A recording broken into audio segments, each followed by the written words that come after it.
The message of the impending apocalypse has been with us for a long time. But that grand vision hasn't arrived yet. If you think the apocalypse is lingering 10 years into the future, there's all sorts of things you're not going to do or bother investigating. Yeah. So it really is a huge way that you can control the behavior of an entire planet. Jason Somoza runs one of my favorite YouTube channels on UFOs. I think one of the things people really struggle with is, can we be engaging with this huge phenomenon whilst also human beings may have created technology that could imitate it? There is an organization which was created initially in 1945. It's called the World Commerce Corporation. On the board, Donovan, Stevenson, Ambrose, Dulles doing the legal counsel. You've got papal aristocracy on the board as well. But eventually it links to the Bahamas with Thomas Townsend Brown and that whole geographical location. How does it link with the Bahamas? Yeah, well, Resorts International. You familiar with them? No. There's this paint company called the Mary Carter Paint Company, which is then converted into this organization called Resorts International. It suddenly has a subsidiary which has a private intelligence network called Intertel, which is doing very dubious stuff. You know who becomes the controller of Resorts International in the mid-'80s? Who? Donald Trump. No way. You see this sort of conflation of the deep state issue and the underground criminal networks with the UFO issue. Shifting gears before both of us get whacked. The Royal Prince of Liechtenstein, Hans Adam. He believes Jesus will show up on a flying saucer. That would be a great end to it all. Yeah, I'm back. Revelation, it's a revelation. New information is coming in. So how we view the future, I think, is really important. The lens through which we interpret this incredibly mysterious thing is going to be pretty decisive. Ignition sequence start. How is this possible? Nothing too unusual about that. Their existence cannot longer be denied.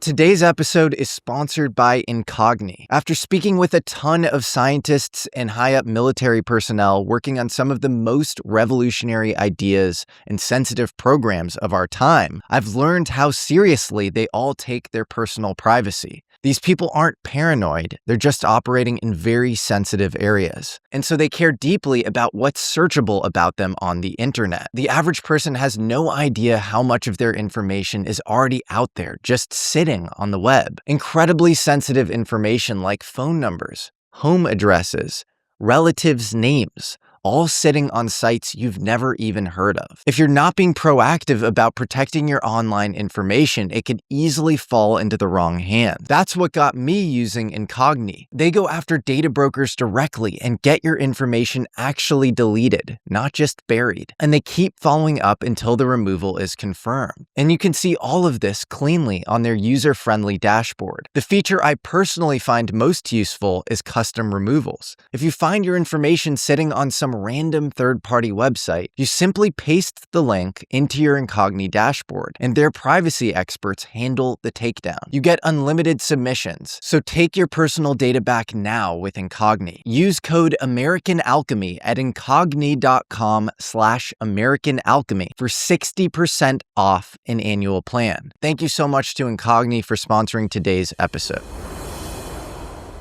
I'm here with Jason Somoza, who runs one of my favorite YouTube channels on UFOs.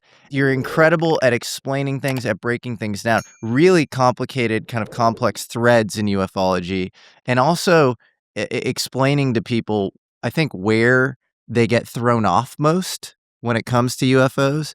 And it's just an amazing channel. You do all these historical deep dives, and so I'm really grateful to have you, man. Thanks, Jesse. It's good to be here, man. I think people on the outside of ufology assume, it's all just kind of, little green men coming from Zeta Reticuli or something. Mm-hmm. I think you have a much kind of deeper, more complex understanding of the topic. Is that your kind of base case assumption, that these are just extraterrestrial travelers? I think when it comes to that, I tend to rest on Jacques Vallée's work. If you read Messengers of Deception, he talks about how the extraterrestrial hypothesis doesn't make much sense. We have so many cases of these things coming in, and they land on our planet, and they behave in unusual ways. And after a while, you begin to ask the question, well, what is it that they're trying to achieve, right? If they're coming here to do some sort of reconnaissance or some sort of investigation, why have they continued to land over and over again? And why are there so many different variations of them? So the extraterrestrial hypothesis doesn't do justice to the data. But I think one of the big issues there is most people, when they see that, they just throw it out. They say, well, if I can't rationalize that data based on the hypothesis I think it should fit, therefore I'm not going to take this topic seriously. But in reality, there are other layers you can go to then when you see all of these cases and that sort of strange, what are they doing here? You might be able to go a level deeper in terms of trying to understand it. And I think that's where Vallée is particularly helpful. So what do you and what does Jacques Vallée think they are doing here? Well, I'm glad to be grouped together with Vallée. I'll tell you what the two of us have discussed. Yeah, that's right. I think Jacques Vallée looks at those cases and says, well, what is the impact that UFOs are having on society? Okay, so we're seeing a phenomenon and we're seeing the data of that becoming kind of indisputable, however strange it might be. It's possible that the objectives of that phenomenon may be something more subtle. And so what he does is he looks at the cultural impact of UFOs over time. And what impact does that have on human belief systems? And therefore, what can we assume the motivations might be of the beings that operate this thing? And by the way, it may well be, and I think he said this recently in the James Fox thing that he did, we may be engaging with an artificial intelligence, which in turn has been created by a non-human intelligence from another planet. The current segmentation of the data hinders any serious research into what appears to be an extraterrestrial phenomenon empowered by advanced artificial intelligence. So it could be the case that there's sort of layers to this as well. But what impact is this huge, vast system having? Because obviously there's been a huge investment to create this thing, which continually reappears and does all these things. So what could the motivations be? And I think that's the angle he goes down. Yeah, so it's like humans and human belief systems are the end product. They're not like some incidental result of another thing that's going on. Yeah. The intended effect is actually to create mythology in some ways. Yeah, exactly. Yeah. And he talks about how symbols and mythology may exist at a level that's kind of a level down from our normal discourse, and that those changes can be quite profound over time. So yes, it could be that a slow shift in how we perceive ourselves and the world around us could be the intention. Yeah. So then you have to view that mythology that gets created through kind of a suspicious hermeneutic. You have to say, okay, if we start to talk about environmental destruction and nuclear war and all these things, maybe taking those things at face value isn't the best idea. I mean, maybe they are to be taken at face value. Maybe these beings are coming from another planet and they're saying you're destroying yourself. You're on the eve of the apocalypse or whatever. And then maybe there's some intended effect that, maybe they know that narrative is charismatic. And so they'll give it to us, but they're actually sort of, messengers of deception. Yes. Yeah, exactly. Yeah. Yeah. I think that's a big thing. The message of the impending apocalypse has been with us for a long time. Like if you read the Old Testament prophets, so much of it is the doom and gloom of what's about to come. And, in many ways we experience that in some form throughout history, but that grand vision hasn't arrived yet. And this is one of the huge challenges. And I think this is why this idea of deception is so important, is how am I supposed to delineate between what this phenomenon is trying to generate in terms of our human culture and what we're trying to achieve potentially in response to it? Because when you get to this point where we're questioning whether or not our beliefs and our thoughts are our own, you kind of collapse into this solipsism, and it doesn't become very helpful. So, or radical Cartesian doubt. Exactly. Yeah. Like how am I supposed to figure out what I'm supposed to be thinking? Yes. Right. It's a little bit too deep. So I don't know what the answers are there in terms of what the phenomenon is trying to achieve, but I think certainly everything we encounter as an extraterrestrial being and every single experience should be taken at face value is maybe too simplistic an approach, because on balance, it appears to be very deceptive. And yeah, apocalyptic, I believe there's what's that? It's like when prophecy fails was this like, in the 50s, there was this cult created in Ohio. And the cult creation seems to be this thing in ufology where like you have this one kind of contactee, and around that person is created this sort of mythology, and you end up with, and often there's a prophecy involved, and they're like, something's going to happen in like the next few years or something. Do you think that is a kind of a core product of ufology and UFO contact? Whether, going back to like, Adamski and people like that, some of the early contactees in the U.S. Yeah, I mean, whether it's the intention of the phenomenon or not to create those cults, they do appear. And, this is one of these things where belief systems can spawn quite extreme outcomes because, if a group of us are experiencing something that feels truly phenomenal, and no one on the outside can even interact with that on an experiential level, our ability to have coherent dialogue with the outside world completely collapses. And so what happens is you get this little bubble of experience, which just begins to go off on its own, completely, separate from the world. So I think that does happen. There is a part that, Vallée talks about in Messengers of Deception where he talks about how if suddenly there was a mass appearance of UFOs in the world, so let's say some sort of event, those cults could suddenly blossom whilst trust in the government collapses. And that's one of the fears that he's got. He suggests that actually we need to be very aware that the current status quo of what's going on the planet could suddenly change overnight in a mass appearance event. And, that could be very concerning. Yeah. And I think it's concerning for governments as well. Like, Jolly West, do you know who that is? He was one of the architects of MK Ultra, and he was the head of UCLA psychiatry out in LA, actually.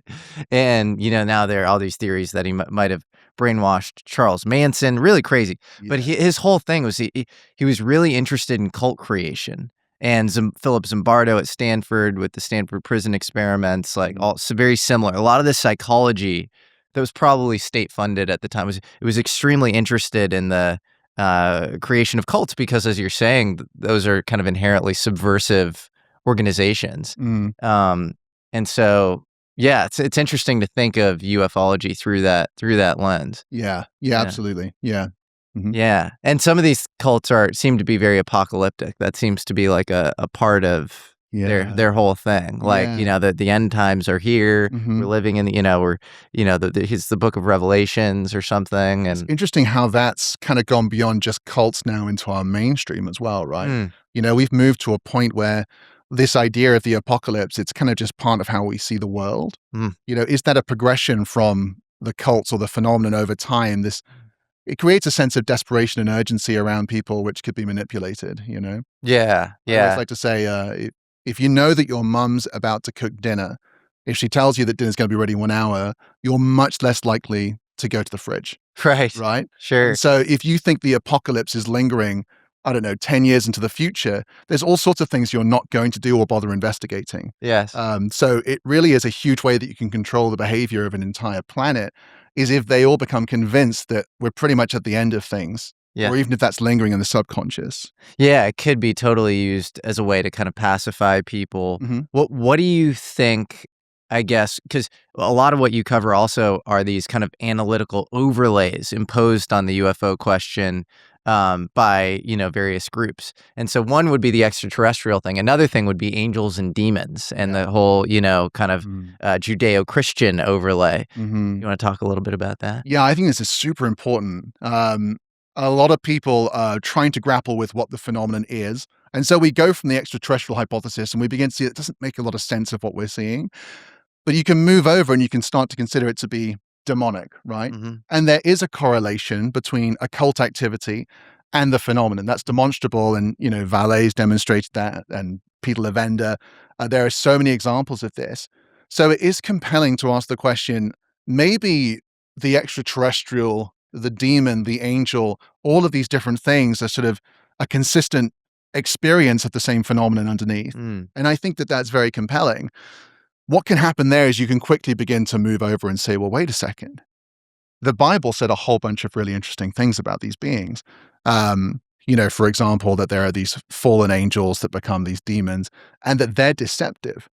And that there's this huge end times deception, which is designed to trick humanity into moving away from God and starting to believe some sort of false doctrine.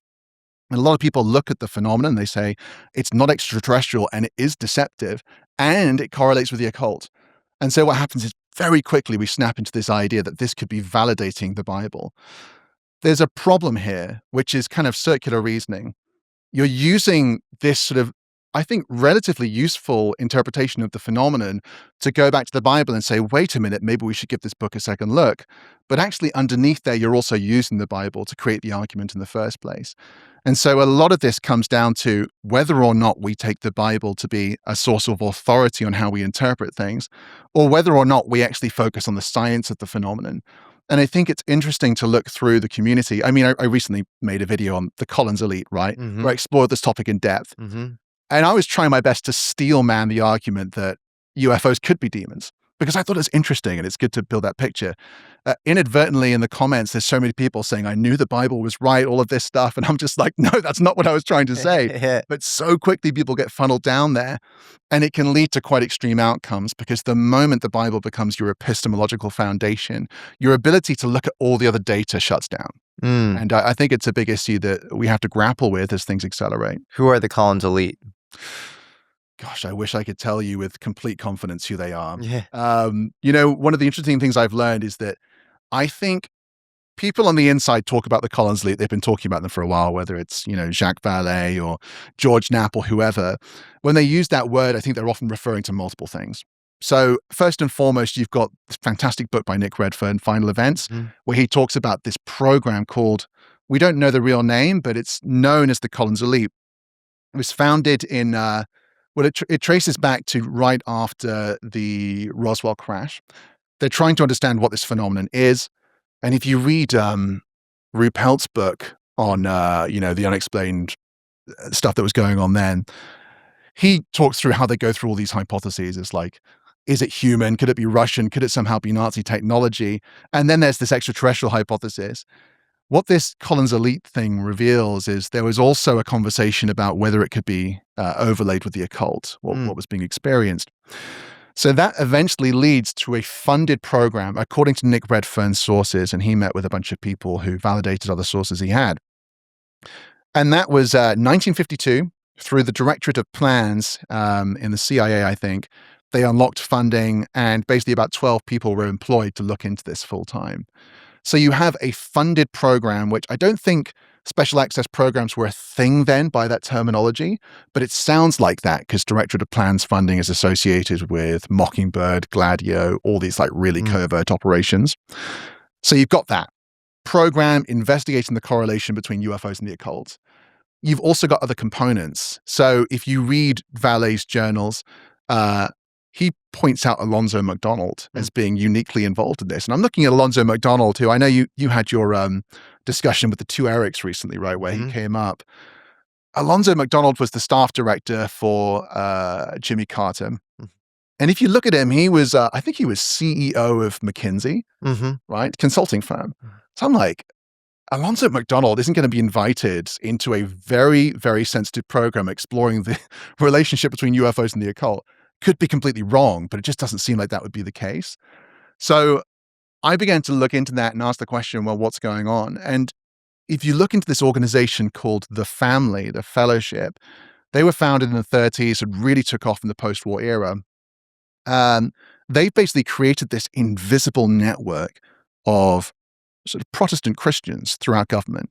And there's a wonderful book by a guy called Jeff Charlotte. It's a brilliant book where he basically explores this and identifies key members of the family. Alonzo McDonald is one of them. That network has many people who've been involved in sort of UFO adjacent stuff. So when you go into the Reagan administration, you've got James Baker, who's then his staff director. James Baker is also a member of the family. So, the Democrats lose, the Republicans win, but you have a consistent presence of the family right at the nexus of power in the executive branch. And James Baker is also a member of the family, and he's involved in a UFO briefing, according to Nick Redfern. So he's invited into a briefing that Reagan gets, where a bunch of people come in. One's from CIA S&T, which is presumably Kit Green and his people. You've got the Collins elite who come in, and then there's another group who do a briefing as well. Alonzo McDonald, James Baker, both sat in or had, direct information about the UFO topic within the context of the White House. Mm. So it raises the question, this network of people, how big is it and what do they know? And sometimes if someone is trying to shut down activity in the government related to UFO investigations because they claim that it's demonic and you shouldn't be looking into this, don't just assume that it's that 1952 program, which has become known as the Collins Elite. It may well be that it's the family, which also sometimes I think fly under the same moniker. Mm. And those are just 2 components out of 3. So just to get us started. Yeah, it's fascinating. Yeah, this guy, Doug Coe, was one of the leaders of the family in the 80s, and he would hold this prayer breakfast. Yeah. And all of the presidents would have to attend the prayer breakfast. And, it almost felt like at the prayer breakfast, Doug had more status than the presidents or something. So it's super fascinating. It's funny, when I hear, people talking about aliens as angels or demons, I have like 2 reactions. One is, if sometimes you'll hear like, Sean Ryan and Tucker Carlson, and like, we think it's spiritual, we think it's demonic. And then I say, well, what does that mean? What do you like? You're just saying an angel or a demon. Like, what is an angel or a demon? Like, you do have these, angel hierarchies and taxonomies from St. Thomas Aquinas and, people historically, but that just has like a big, kind of a lot of baggage attached to it. It has a connotation attached to it, but what does that actually mean would be my kind of challenge to those people. And then I would have a kind of equal and opposite challenge to the people who say that angels and demons definitely have nothing to do with the conversation. Yes. And the challenge there would be like, there's probably something, the concept Lindy, like, which is, how long an idea has survived is basically its kind of value to society, and it's also determines its expected future age. And so Plato and the Bible are probably more valuable than, like, I don't know, the Pet Shop Boys or something, some like random contemporary thing that's just not that old. And so, you're seeing a thing, angels and demons have existed for thousands of years. They are these sort of, they play tricks on you or whatever, and they smell like sulfur. Like, there are all these different like attributes of them, and some of the attributes seem to match up with some of these things. Like, you talk to Jacques Vallée, he'll be like, yeah, like you want to get rid of this thing if you're a constant experiencer or an abductee or whatever. And he often talks about fallen angels himself. Yeah. So I think there's this kind of 2-pronged, like, wait, like, you can't just end the conversation on angels and demons for those people. Yeah. And then they're like the, super secular people who just want to like entirely throw that out. And I'm like, wait, that seems like an important possible overlay. Yeah. I think the key thing here is, we need to look at all the experiences from history. At the moment you realize this phenomenon's real, the next question is, how long has it been going on? Yeah. And then it turns out our entire history, all our mythology is mentioning references to these beings. We need to take it seriously from all religions, right? From all of these documented experiences.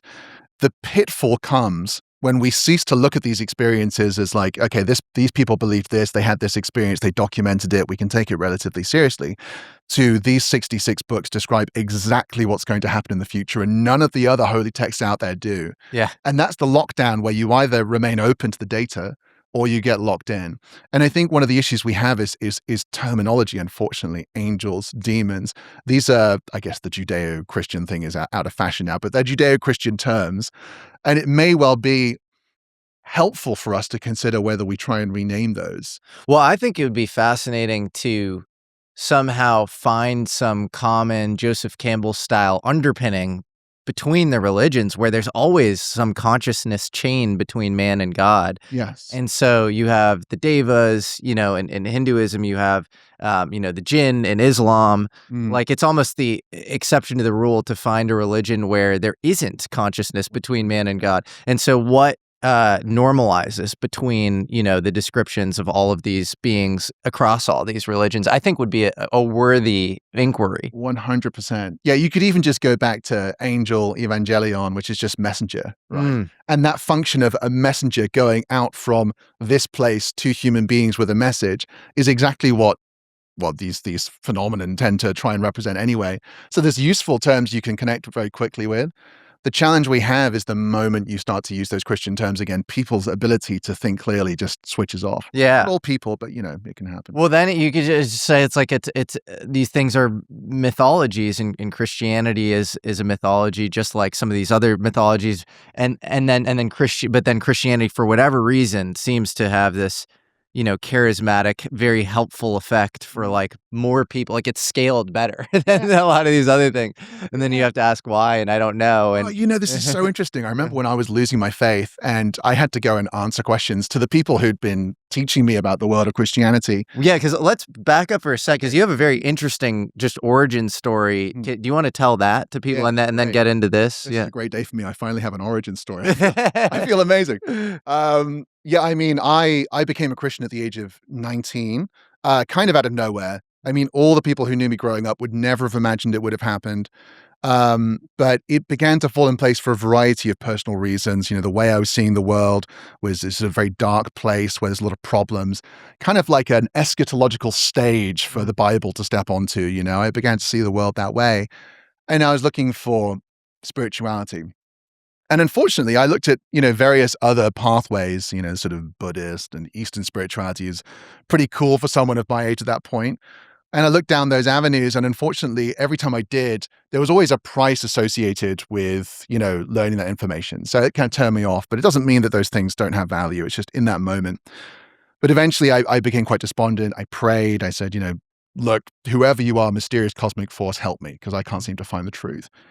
2 weeks later, I watched a video about the Bible, and, despite wanting to treat it with scorn, I found myself enlightened by it. Very much like you're saying, right? There's this charismatic effect that comes out of the Bible, and it is incredibly beautiful, and particularly the Sermon on the Mount.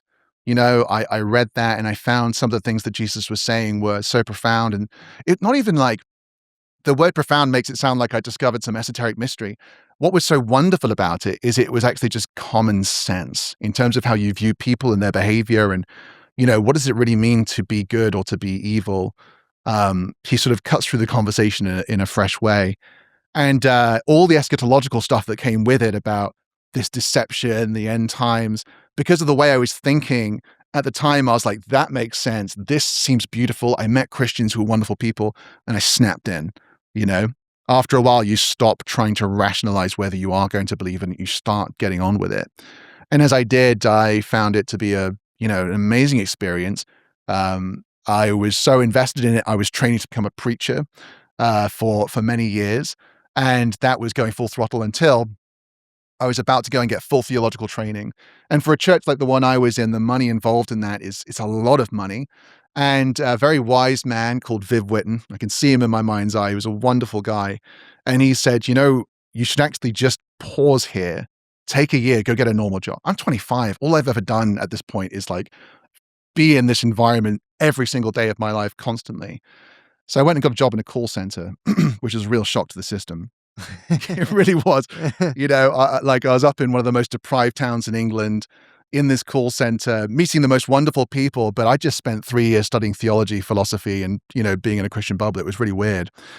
And I just began to lose the grip of what I thought I'd believed. And I spent a lot of time digging in and trying to figure out, can I really prove this to be true? I believe Jesus rose from the dead, but I'm beginning to doubt that. How do I prove that? Because I need a bedrock here, an epistemological foundation, so that next time these doubts come, I can just deal with them. Because it was pretty shocking suddenly wondering whether I was going to continue. My whole life was in this space. And eventually, no matter how far I went in terms of proving the genuine historicity of large chunks of the Bible, knowing the incredible moral value it had brought to my life, I couldn't prove that I was in communication with God, that the Bible was literally inspired by God, or that Jesus had risen from the dead. I believe there's a mystery there about what happened with Jesus. I think he was an astonishing individual. And that kind of gets back to what I was going to say a moment ago, which is that I realized of all the millions of amazing pieces of literature that have been written in our human history, surely one of them's got to be the best. And, it may well be that at the very top of that stack, you've got, the Platos and the Gospels and, these books that just, you read the original dialogues with Socrates, you get a somewhat similar feeling that you get from some of the Gospels when he talks about how wisdom starts with recognizing that you know nothing. That's it. There's something there. You can see some of it in Confucius. You can see it in the Gospels. It's all kind of popping up at the same time in human history, and it's all beautiful and impactful. So I kind of reached a point where that was that. And later on, entering UFO world, I found all of that to be very useful background. But now, especially as things are accelerating with the discussion, people are talking about UFOs more than they ever have. I don't know if you know this, but the UFO subreddit in 2017, when the New York Times article came out, it had 70,000 people on it. After that article, now it's 2026, there are 4 million people on that subreddit. Whoa. It's wild, okay? So I always say to people, it doesn't matter whether you believe this stuff or not. There's a wave coming of people having to engage with this because it's kind of like the cult thing, right? There's a subculture bubbling up here, and people are beginning to engage with it, and they don't have the answers or clarity they need. We do have these old religious frameworks. And what if we end up using those and kind of trapping ourselves in a framework about how we view it instead of letting us see whatever this unbelievable thing is? Yeah. But then the meta view also is like, if you have this almost like social contagion around the thing, you almost have to be skeptical of that as well. Yes, exactly. Yeah. And like realize that quote unquote disclosure is just a personal process. It's just something that an individual goes through themselves. It's not some line in the sand. Like it's actually some sort of ceding of one's own spiritual authority to some other group to say that they can give you a bunch of documents, and then that that somehow provides meaning for you. Like, what is it? Who cares? Yeah. And on some level, like I want it to happen because I think it'll move the Overton window, and you'll have young people able to ask these questions. These things can be taught in academic settings. All of those things would be amazing second order effects of Trump releasing documents. But the idea that that's somehow going to like give somebody meaning in their life is insane. Yeah. And that's sort of like some people's orientation towards the thing. Yeah, 100%. Yeah, there's this fixation on the information we don't have and the injustice that we haven't received it. So we become convinced that as long as I can get that information out, everything's going to be solved. It's so funny. And it's so funny to see like some government official who's clearly doesn't even think about UFOs will make some offhand remark about some, a hybrid breeding program or like a certain base where they saw a thing. And you'll see somebody on Twitter and they're like, is this disclosed? Did we just get it? Yeah. And it's like, are you following sports? Like, what are you doing? Like, who cares? Yeah. Dude, that person doesn't know anything. They're doing the thing because of their own cynical motivation. They want to distract from a thing, or it's opportunistic or whatever. So just, again, I think there are second order kind of knock-on effects that are positive. Yeah. And so maybe you should view it through that lens. But if you're like really pumped about it personally, like maybe you should think twice or something. It's like, what? Who cares? Yeah. It brings me back to Tom DeLonge when he met Neil McCasland. And after that initial phone call, I think Neil McCasland had said, I'm worried that you might find a group of people stumbling around an elephant, right? Sort of feeling out like, I think it's blind men touching different parts of an elephant. Exactly. Yeah. They think it's all different things because no one even has the full picture. Yeah. So it might well be that even if we got full disclosure, we're going to be deeply unsatisfied with the information that we receive. Yeah. Yeah. I think that's right. And yeah, exactly. There's nothing to disclose because the government, they might have an asymmetric data set, but they don't have some, monopoly on, how the world works. That's just, or metaphysics or something. You just mentioned two very interesting names that we should give, maybe a broader audience who's not mired in UFO world, a little context on. Sure. Neil McCasland is a general who ran the lab where the Roswell wreckage was rumored to have been taken at Wright-Patterson, and he ran the Air Force Research Laboratory. And then Tom DeLonge is the Blink-182 frontman. Who would have thought those two things would go together? How did they come together? What? Give us the context. Oh man, yeah, this is the whole story that got me like into this in a big way because it sounds preposterous. And every time I try and, recently one of my best friends, he's getting into this topic and he's like, I've got this long drive coming up. Can you suggest some podcasts? And I was like, you got to listen to the Tom DeLonge thing. And he's, I can tell in his mind, he's like, what are you on about? Seriously? But the story is kind of unbelievable. I mean, essentially, DeLonge, I think, had become deeply interested in this from a very young age. There's video footage of him talking about this. You know, you're kind of wondering if he's even started Blink-182 at this point. So he was fascinated. And at some point in 2013, he started to build this kind of project about how he would integrate music, media, and try and use it to communicate bigger stuff. I think it's a natural consequence of being in a band for so long and wanting to find better meaning and being interested in a topic. At some point, he began to make connections and meet people, you know, and I think that actually happened relatively early. Neil McCasland and the people that come later, that's 2015, 2016. But Peter Levender, who was someone who worked closely with DeLonge, he said by the time he joined, which was November 2014, there were already 10 advisors. So DeLonge already had accumulated a group of people who were advising him on stuff anyway, before this group of people that we tend to focus on. How it happened, it's a question of whether you believe the stories that came out about it or not. But Jacques Vallée validates the original story, which is that DeLonge had made contact with someone who worked at Lockheed Martin Skunk Works. And that individual had said, look, would you come and sort of be the MC for this special day we're having where it's like a big family event? And he said, yes, as long as I can speak to the individual who runs the show, right? And get a chance to sit down. And I think DeLonge, I come from a sales background as well as a religious one, which arguably could be said to be the same thing. But he's one of the best salespeople you'll ever come across, because what he did is he took his unbelievable fascination in the UFO topic, and he clearly had asked the question, what is it that these people really want, right? DeLonge could have gone in there and said, I want the answers, and become adversarial and tried to squeeze it out. But I think he was very aware that not all people who work in the government are fundamentally evil.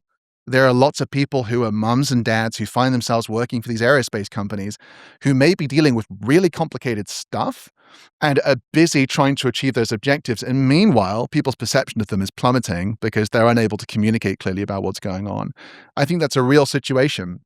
So he went in there and basically said, look, how can we help communicate things in a way that doesn't touch on classified data, helps people understand some of the big concepts around this stuff? And I think they were uneasy at first, but then he sent this individual a piece of content that the vendor had written, and it was all around cargo cults. And the idea being that there were these, I didn't even know geographically where this happened, but there was some sort of tribe in a remote area. French Polynesia, there you go.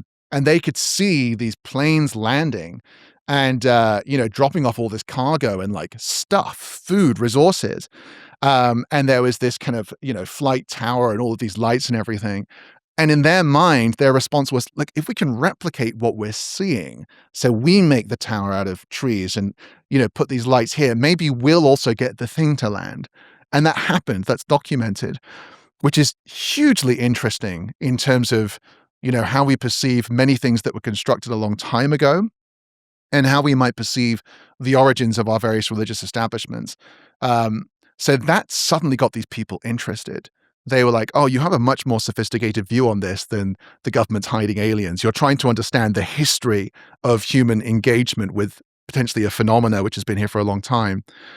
A bunch of meetings start. So he's flown out to the Pentagon where he meets with someone and they say, okay, now you're going to NASA, where he meets with some people. I think arguably you could say maybe Pete Warden, who's a one-star NASA general, may have been there. And there's someone else as well who I forget their name, but then eventually it leads out towards this area, sort of California. He's meeting with, I think General Mike Carey was one of the individuals who eventually introduced him to General William Neal McCasland. So by this point, he's accrued multiple advisors. What happens is, at this time, he's giving all these podcasts. And the first time I heard these podcasts, I was like, there's no way this could be true. He was saying, I have met the people who are managing the UFO thing. They've started to speak to me, the frontman from Blink-182, and they're telling me all of these things, okay? And you can tell he's really excited, but he's also a little bit nervous. And it's really interesting because it's one of these things where you listen to it and on paper, it doesn't make any sense. No rational person would believe that can happen. But his enthusiasm was really hard to ignore. There's an intuition you can have listening to someone where you think, well, maybe you're just deluded, but you definitely believe this. Anyway, fast forward to the 2016 elections. And, if you look back at it now, and I've documented this as thoroughly as I can, Podesta and Clinton were talking a lot about UFOs. And people say like, oh, they were just talking about it because they were trying to get votes. And it's like, are you kidding me? There's a guy called Dennis Kucinich who was in a 2010 election, I think. The moment his name became associated with UFOs, this was a former Democratic candidate for the presidency. In a debate stage, he was pretty much laughed off stage and his candidacy plummeted. Okay, so it had been proven in Democratic circles, associating yourself with the UFO topic is not a good thing. So Clinton and Podesta are talking about UFOs, which is very strange.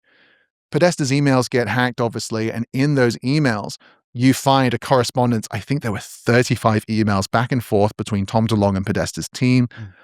There's that meeting where you've got General Neil McCasland and Michael Carey and Robert Weiss, the president of the Skunk Works, along with Podesta and DeLonge. And Podesta is Clinton's chief of staff. That's right. Yeah, so he's running that.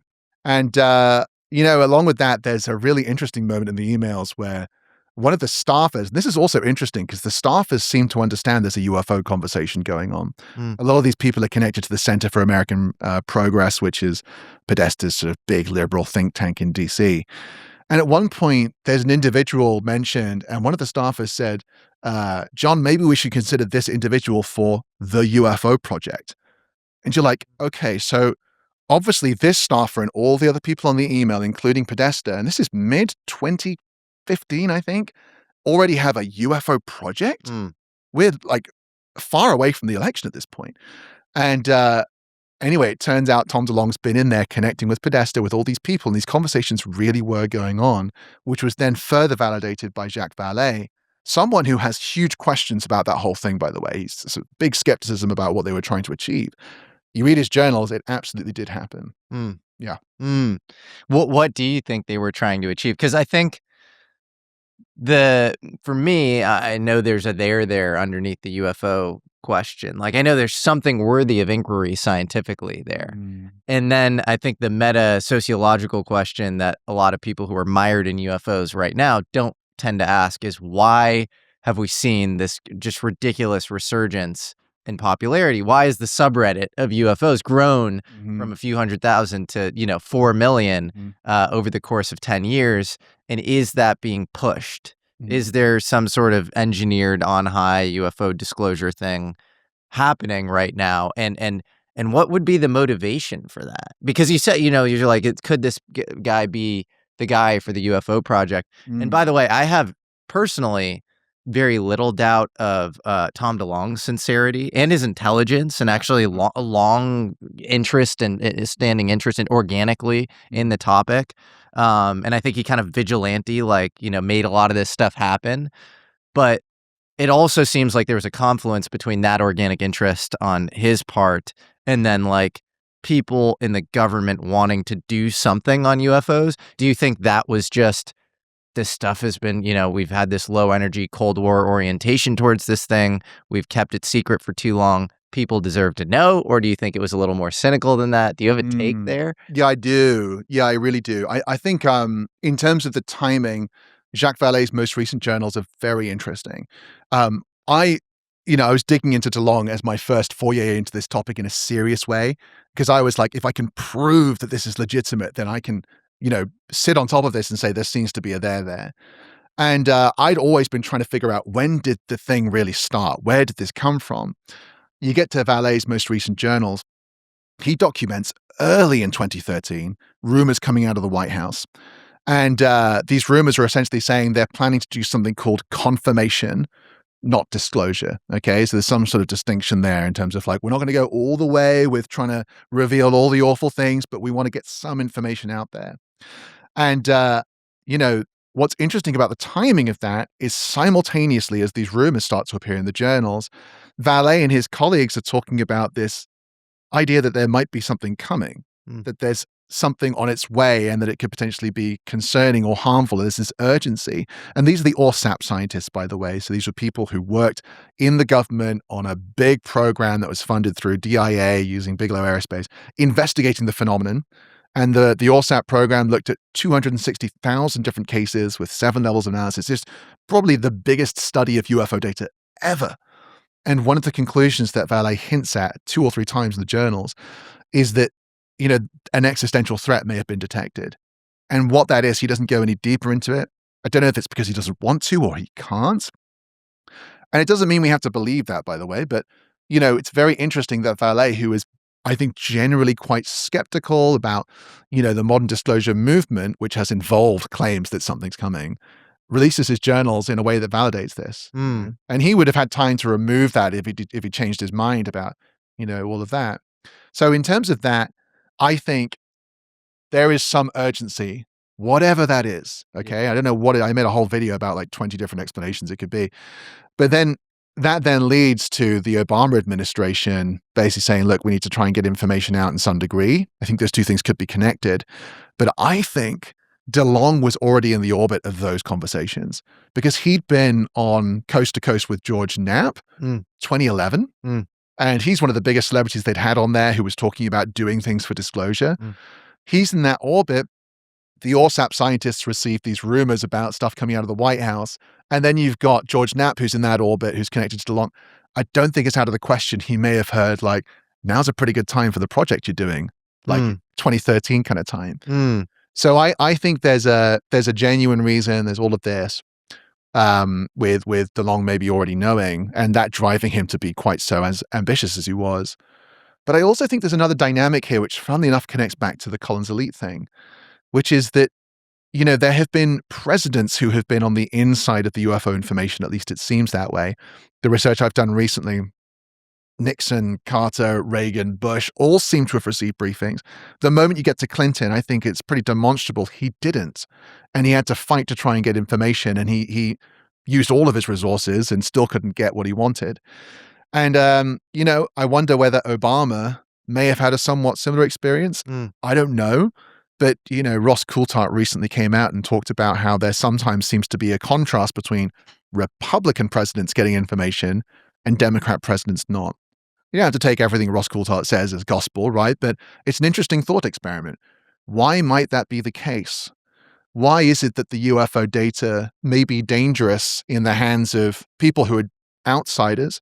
Okay, so Clinton and Obama coming into office really weren't connected to the establishment of the United States. They really were, in many ways, outsiders who'd started to move inside. Clinton attended a Bilderberg meeting once before he was elected, so that's fine.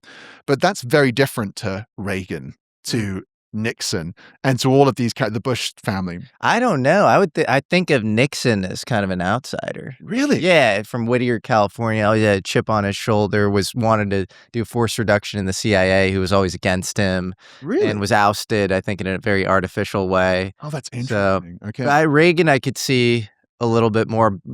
George H.W. Bush, for sure, insider. No doubt about that. The Clinton thing's really interesting because he was interested in UFOs, I believe, and I think he spoke with Ron Pandolfi, who is, we got to talk, a very interesting guy, who is, I think, head of the CIA's Weird Desk. Yeah. And Ron Pandolfi told Clinton he should get briefed by a guy named Bruce Maccabee, who had written about a book about UFOs, and the FBI was a longtime civilian researcher. And so what's interesting about that dynamic is you're getting a guy in the open source world to brief a president on UFOs.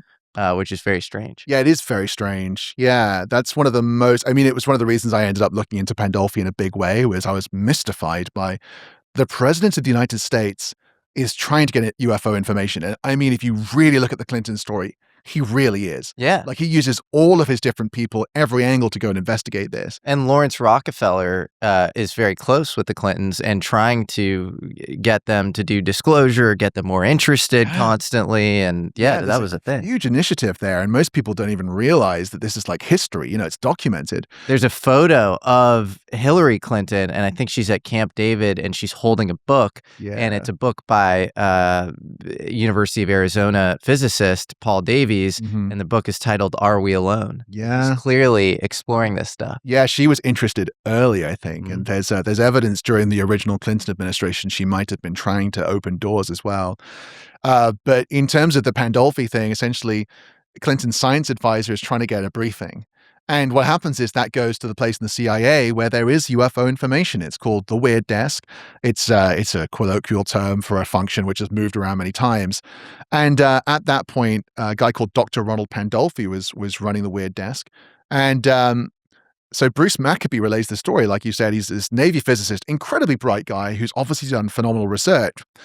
And he gets a call from Pandolfi basically saying, look, I need you to go in and give the lecture you gave to the CIA once. I want you to give it to the science advisor. And he's like, well, I need time to prepare and make sure I've got all of this. And he's like thinking, maybe I've got 2 weeks to get everything together. He's like, it's tomorrow at 8 a.m. And so Clinton's science advisor doesn't even get the CIA guy on UFOs to come in. He sends not even one of his like lower people, a civilian researcher in with almost no time to prepare. And there's a guy called William Nepal who I think had closer interactions with Pandolfi at this time. And he suggested that, really they just wanted to push this away. They didn't want to have to confront what was going on with Clinton.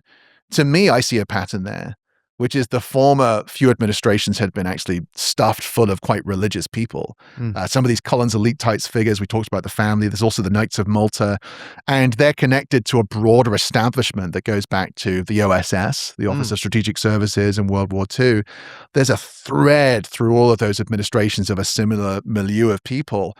And you got Clinton comes in, he's just this guy, and he wants the information and it's shut down by Dr. Pandolfi, who, by the way, his uncle Louis Pandolfi was a founding member of the OSS. So, Really? well, according to Jack Sarfati. So, take the information as you please. But there was an interview with Danny Jones where he kind of goes off on talking about Pandolfi in detail. And that was, it's very interesting. So anyway, that fascinated me because if there's an individual who can basically say no to the president, who is he?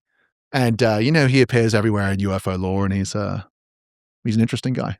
It's fascinating. Yeah. And then you have Obama, and who knows to what extent Obama was actually briefed on the subject, but he seems interested. I mean, he's producing this Betty and Barney Hill documentary. He, it seems like is slow dripping out information about UFOs and testing the waters, where I think on James Corden, he goes, there are things in our sky that, we can't identify and we don't know what they are. And then, in this recent podcast, he sort of provoked Trump in many ways and said, it's not like they're, aliens are real, but like, how do you know that, sir? The interviewer never followed up on that. But he said they are real, which again, I don't know what he's going off of there. And then he goes on to talk about, Area 51 and how that, that's a myth. The idea that we have them like, chained up in the basement or whatever. What's so interesting about that is Clinton said exactly the same thing. What a weird thing to zero in on. They both said, there's nothing underground under Area 51. It's like, if I'm asked about UFOs, there's 1,000 things I could mention in the 30-second snippet I'm going to give you. Yeah. Why? Thou doth protest too much. Yeah, it's a little strange. And then afterwards, it was so clearly this litmus test. It was like this, so let's see how the public reacts, because he then walked it back and was like, really, I don't know anything you don't know. I just think that it was like, some Fermi paradox thing, given the amount of, solar systems, there's the likelihood or whatever. General, and that to me spells the fact that like he phrased it the way he did deliberately to begin with. The whole thing was staged with this very friendly, very left-wing interviewer who loved Obama. So, and it was this rapid fire questioning thing, and the guy just like moved on after that. All those questions are always planned. Yeah, they totally. Are. Yeah. So like and then by the way, Obama's CIA director, Brennan, and his director of national intelligence, James Clapper, are showing up in a movie, and they are tacitly endorsing the idea that not only have we, are UFOs real, but we've had tracking programs at Area 51, which James Clapper personally talked about, helped set up, and then are tacitly endorsing the idea that we've had a legacy program doing crash retrieval operations and, reverse engineering for decades, multi-generational.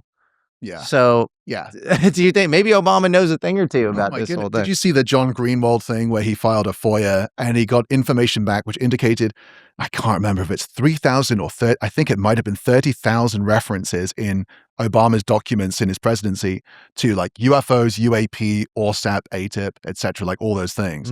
So, if you count that in a video I did, I tried to figure out how many references you'd need every day of his administration to make that number. I mean, it seems as though there was a dialogue going on based on those figures. And then you also have Podesta and Clinton working in the administration at different points. And then, like Vallée says, whispers coming out of the White House. So what we see with Hillary Clinton and John Podesta in 2016, their weird behavior, absolutely must track back to his Oval Office and his administration. This brings up some really important questions around what exists as far as UFO programs, because the things that are talked about openly at this point are in that 2017 New York Times article. They're what Obama was, talking about and investigating. It's what Harry Reid set up from 2007 to 2012, this AAWSAP program, which then turned into sort of this AATIP overhang program, which seemed a lot slimmer. Unclear what was going on there. But those are discussed constantly as like, we have real UFO programs, Kona Blue, and this idea that we were transferring assets between Lockheed Martin, who had UFO material, to Bigelow Aerospace. But the budgets associated with these programs are on the order of, we're talking about $22 million. A single F-35 fighter jet is $85 million. A B-2 stealth bomber is over $1 billion. A single B-2 stealth bomber. So you're telling me that we have, hulls of a craft that we can fly, could go warp speed. Maybe we can even, drop payloads with ththese things, which is so dystopian to even think about. But like, if you're thinking with a military-industrial complex hat on, you have to think that. And you're putting $22 million against that. The reverse engineering of that makes zero sense. Yeah. So then you have this idea of like what David Grusch may or may not have bumped into, this legacy program, this probably hundreds of billions, if not trillions of dollars going into actually reverse engineering this stuff. And then what's so weird is like you do have people coming out here and there saying, I saw a thing and I think, but you only have one Bob Lazar, a guy who actually, at S4 in 1989 said he worked on the craft itself. So you have this like perfectly locked down program that somehow has absurd, budget, line items attached to it. And it breaks your brain because you're like, what is going on? Do you have a base case of what is going on inside the government here? We talk about the mind like it's separate from the body, but it's not. Your body is this insanely intricate system of interconnected processes, and your ability to think clearly is downstream of that system, that biological system, your God-given body, actually working. One of the most overlooked inputs of your body's ability to create energy is creatine. It shows up naturally in meat and fish. Our bodies produce some of it. And it's one of the most studied supplements in human performance. I've been using other Qualia products for a while, and the reason I trust them is that their formulas feel like they're actually built by people who understand biological systems. It's a deeply thoughtful company. I'm a bit of a bio nerd myself, and I can say with confidence that Qualia doesn't just give you ingredients that sound good on a label, but they think about how these ingredients are actually absorbed, what has to be activated, and what has to happen downstream for the body to actually use it. Qualia Creatine Plus combines two clinically studied forms of creatine, along with electrolytes and magnesium. Electrolytes to support absorption so it reaches the muscles and brain cells that need it, and magnesium to support activation once it's there. It's not just creatine, it's the system around creatine. We're way past the dark ages of creatine just being for gym bros. Creatine is critical for energy, metabolism, cognition, and healthy aging, not just lifting like a bodybuilder, although it's good for that too. So go to qualialife.com/Jesse for 50% off. And here's a bonus. Use the code Jesse, Jesse, for an additional 15% off your order. That's QUALI life.com/Jesse and use code Jesse. Thank you so much to Qualia for sponsoring this episode. I've learned some hard-earned lessons in life. For example, I've learned the hard way that comfortable clothing usually means comfortable for 15 minutes and then spending the rest of the day subtly irritated. The rough fabric, the chafing, the lack of flexibility, it all just sucks. That's why I've been wearing Chubbies. Their everywhere pants are the rare pants that actually move with you. They've got real stretch, the elastic waistband is genuinely comfortable, and they still look really put together. I'll wear them on a recording day, running around doing a million things, and I'm not thinking about my clothes at all, which is kind of the point. Same with their shorts and swim trunks that I have right here. They're lightweight, they're stretchy, they fit just right, and you're not dealing with that old scratchy mesh situation down there. You put them on and you're done. For a limited time, Chubbies is giving our listeners 20% off with code Jesse at chubbiesshorts.com. That is 20% off your order with code Jesse. Give your thighs the VIP treatment they deserve with Chubbies. Support our show, use our code, and tell them we sent you. Thank you so much to Chubbies for sponsoring today's episode. Do you have a base case of what is going on inside the government here? Oh my God. No, I have no idea. Yeah. No, I mean, it's a total mystery what's really going on. There's so much disinformation as well, which makes it impossible to navigate all of this. So once you get beyond the data that you can see that you've just listed, I mean, what can you say? I think there are plenty of people who've come out and said that we have craft. It seems to be just sinking into our collective consciousness at this point that we've got some things and we've been trying to figure out what they are, but we haven't necessarily got that far. Some people say that we have. That's about as far as we get, before the information starts to run dry. So I'm definitely convinced there's something there, definitely. But in terms of things I could be high confidence about, they're very limited. Yeah, I feel the same way. I have, my editors here with me, and we both went to Aztec, New Mexico to investigate the crash there. Awesome. And I can't speak for him, but I came out, kind of skeptical. I came in skeptical, and I came out pretty sure that there was a crash there. Mm-hmm. Because I really, for a long time being into UFO stuff, I thought, there was a conflation maybe going on between kind of some anti-gravity lineage of, some exotic propulsion that maybe was created in Nazi Germany or, maybe World War II. And then, you develop it or whatever, and then you conflate it with these alien things. And maybe that is going on. I don't know. Yeah. But, I wasn't sure about the crashes, and I wasn't sure about a reverse engineering, program. And after investigating a few of these crashes, I think the crashes are just real. and then so if the crashes were then, if there's U.S. Air Force and CIA involvement, which there always seems to be, as in the case of Varginha, even in Brazil, then there has to be reverse engineering going on of those pieces. Of course. And then the weird thing is you have Jim Lakatsky coming out, who is a DIA rocket scientist involved in AAWSAP, and he's now writing about this stuff, and he writes about it like it's some Platonic puzzle. It's more of a mystical object than it is something you'd ever even throw physicists against. And you have the idea, Eric Davis saying there were no physicists on the program. Yeah. So maybe the idea that there are crash retrievals, which is, at this point that's sort of passé in these sort of circles. I mean, age of disclosure, discussing this stuff openly. So then you have to ask, what is the underlying thing? Well, if that's the tip of the iceberg, the underlying thing has to be much weirder than that. And so I get into okay, maybe these are mystical, maybe these are objects that are far stranger than physics and engineering could ever, explain. But I don't know. Do you think that they're part of a large system? Maybe the majority of what we interact with is part of a single system, which is kind of artificial intelligence? I don't know, but I guess, yeah, I'm sympathetic to ideas like that we're in some sort of control system or something. And these might be von Neumann replicator envoys or something of some larger intelligence. So they are just the tip of the spear, and even gray aliens, which seem to have this very robotic droid-like kind of mandate where they show up and they go, do not fear, and then they insert the thing and they kind of subdue you or whatever. All of that feels somewhat automated. Yeah. And if there are crashes, you say, oh, why would they fly from light years away just to crash or whatever? They're so advanced.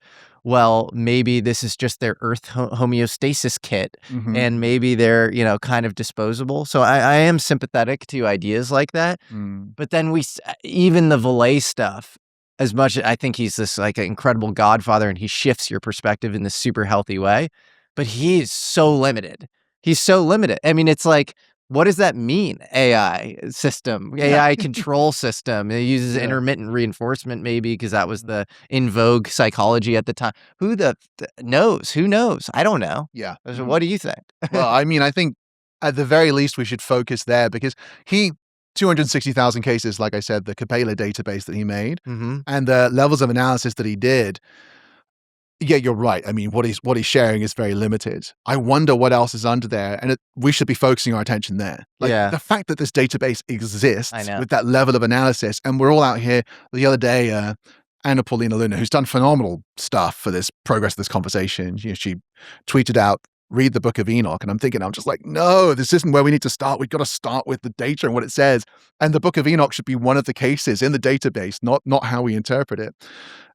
So I do think, even though what he's saying may be somewhat cryptic, our focus should be on that huge source of data and what's under there. And maybe some of it is very woo. Maybe there's some consistency to the woo. Maybe the woo is constantly a reflection of who we are and the consciousness that we bring to it, which is another thing that Vallée talks about, actually, is this idea that the UFO isn't designed to carry beings from place A to place B, but it's designed to interface with our mind and to take the imagery we have in here and to kind of, like a dream, right? You see everything throughout your day. You have these experiences.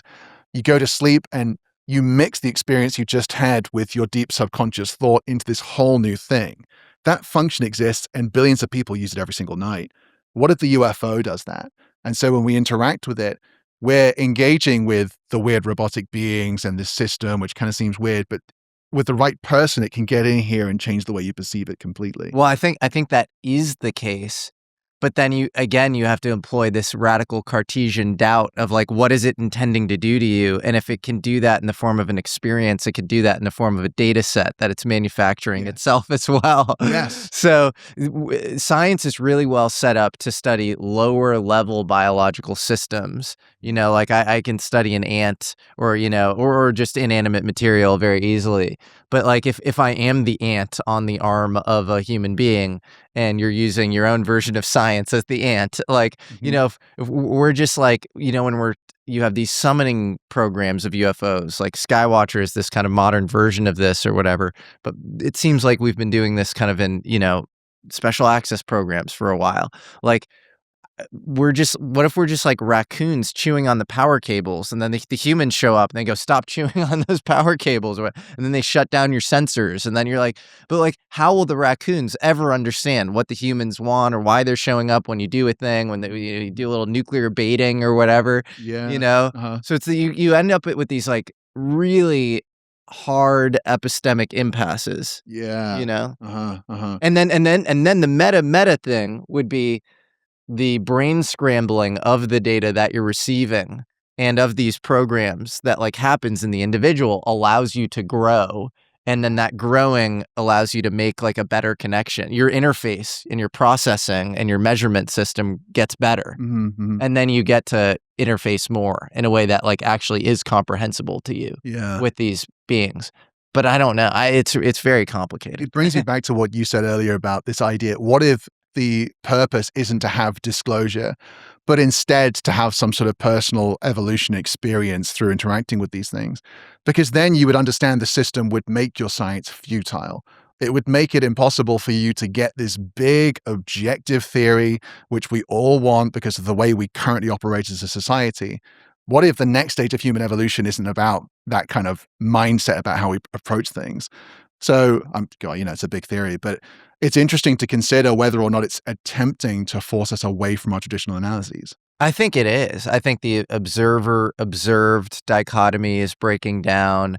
I think the idea of, like you said, sort of some objective theory of everything is breaking down. Like you're going to see like a sort of maybe not infinite, but somewhat fracturing of reality and theories when it comes to this stuff. I think it breaks our prior epistemics. I think it's an epistemological revolution. It's not a scientific revolution. Yeah. So it's like, it's deeper than just like, quantum physics. I think it's more than that. Yeah. What do you think about the human technology angle? You kind of touched on it there with the anti-gravity stuff from the Nazis and how it makes, I think one of the things people really struggle with is trying to grapple with, can both of those things be true? Can we be engaging with this huge phenomenon whilst also human beings may have created technology that could imitate it? Which that's, again, something Vallée talks about, which is very, very interesting. Yeah, and Secret Machines, and Tom DeLonge's book talks about this as well. Human craft that is derivative of, and even if you talk to Bob Lazar and you go deep enough with him, it's not really reverse engineering. It's like parallel engineering. It's not figuring out exactly how the thing was made. It's figuring out how to recreate the thing with prosaic human means. And so then you have to ask, was the thing dropped or donated as a gift or something to accelerate human evolution, or, to create science that is derivative of or inspired by the thing. And, for that, you have to go off of kind of, read the tea leaves on people like Philip Corso, or, I'm obsessed with, Thomas Townsend Brown and his anti-gravity research. And it seems like he was inspired by quote unquote space brothers. He actually engaged in a crash retrieval operation in Townsend Brown did? Yes. Oh, wow. I didn't know. In 1958 in Hartford, Connecticut, that Michael Swords documents. Fascinating. Yeah. And then he goes to Project Moonwatch, which was this satellite viewing operation. They were tied in actually with Blue Book at the time. And Robert Friend and J. Allen Hynek have a piece of this crash at Hartford, Connecticut. And Townsend Brown flashes his credentials. I think he was very spooky. And he was like, I'm taking this material. So it's really crazy because you assume What year was that he was able to do that? 58.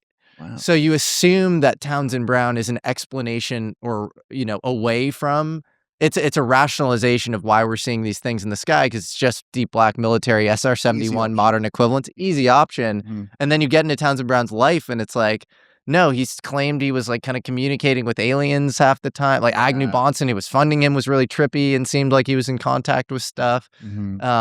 So it's a very complicated sort of, you end up always with a yes and sort of answer, And even going back to the Nazis, right, where people like to say they were the ones who generated this technology. But you documented in one of your videos, who was the individual who said that we had help from, what was his name? Hermann Oberth. Right. So Hermann Oberth is the godfather of, German rocketry and Werner von Braun's mentor. And there's even a audio of him talking about UFOs. And he said they were aided and had help. And I was just in Japan, actually, and there's a guy named Takano Josen, and he met Hermann Oberth, and they discussed UFOs openly. And so, yeah, he was very interested in UFOs. Did he say anything else about UFOs? Dr. Oberth. But Dr. Oberth truly respected the beings actually riding in UFOs. It's really just wild. And you did an amazing video on Nazi UFO-like technology as well. And you talk about Richard Mita. You want to talk about that at all? I mean, all those different stories from the Nazi era are very, very interesting. And it's one of these cases where it's very hard to say that there's no smoke without fire. I can't remember all the names. You've got Mita, Shriver, Beluzzo. There's like 4 or 5 other individuals who all claim to have worked on what appeared to be multiple different attempts to build disc-shaped craft. And with varying degrees of success, I think we often end up in an either-or about the Nazis and the technology. And they say, well, if they developed it, why didn't they use it during the war? Therefore, it can't have happened. Whereas I think a middle ground is more interesting, that they are experimenting with making these for whatever reason. We can get into that later, why they may have been inspired. And some of them may have been somewhat interesting and half successful by the time the war was closing out. It's fascinating. The video you made is amazing. And it shows, Mita in 52 gives this interview to this French paper, and he says, if you see UFOs in the sky, they're probably the ones that I designed and was built by, the Habermas Project and, Skoda Works under Hans Kammler. And you have Rudolf Schreiber, and I think, saying that in 1944, we finally flew this craft and it rose to, 40,000 feet in a few minutes. I think you even have an apocryphal story where Paul Mellon, who's one of founders of the CIA, his grandson is a guy named John Warner IV. Yeah. And he talks about, he said he was on his 3rd martini with Paul Mellon, and Paul Mellon tells him that he and Alan Dulles were on this tech retrieval operation deep in, post World War II, Nazi Germany, or maybe it was like 44, 45. And they're saying that they're standing atop this huge saucer-like UFO in Czechoslovakia, by the way, which is Pilsen, which is where Skoda Works took place. And you talk about it in this video, which is an amazing video. Everybody should watch it. For whatever reason, the U.S. was less interested in Berlin than they were in going to Pilsen, which is where this secret weapons program was housed for Nazi Germany. I think what's really fascinating is there was this rush, obviously, at the end of the war, and you see General Patton's army arrive, and they steamroll, like you said, to Pilsen before going to Berlin, which is very interesting. What's more fascinating to me is the fact that nearly a year earlier, the Nazis had planned to get out of Europe and to take all of their sensitive stuff. So we go in there, we pick up like the Horton brothers thing, and who's the guy who made the reverse impeller? Victor Schauberger. Schauberger, I always forget his name, right? We got some Schauberger stuff. And there's this idea that the Soviets got maybe more than they should have got, and we got what we got, and we divided up the spoils. But in reality, there may have been a third part to this, which is the mass evacuation of technology and people and gold and money starting in, 1943, but certainly 1944 with the Maison Rouge meeting.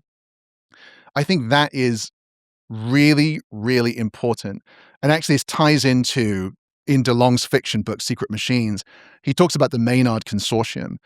For those who don't know, DeLonge co-authored some fiction books with A.J. Hartley. And the idea was, can we tell some really sensitive stuff about history and obscure it as fiction? Jim Semivan, who was one of the advisors for To the Stars Academy, and I think he's a senior executive service, like just two people under the CIA director when he was working there. So very, very senior. And he says, that book's very, very interesting. And I can't remember who it was he was being interviewed by. Maybe James Iandoli said, can you tell us what it is that's interesting about the book? And he says, no, I'm not going to tell you. But if you read it, the Maynard Consortium is very interesting because it's this private organization which seems to have a handle not simply on the UFO issue, but a huge amount of power geopolitically as well. A lot of people have been trying to figure out what the Maynard Consortium is. I think I have an answer, by the way, which I can share.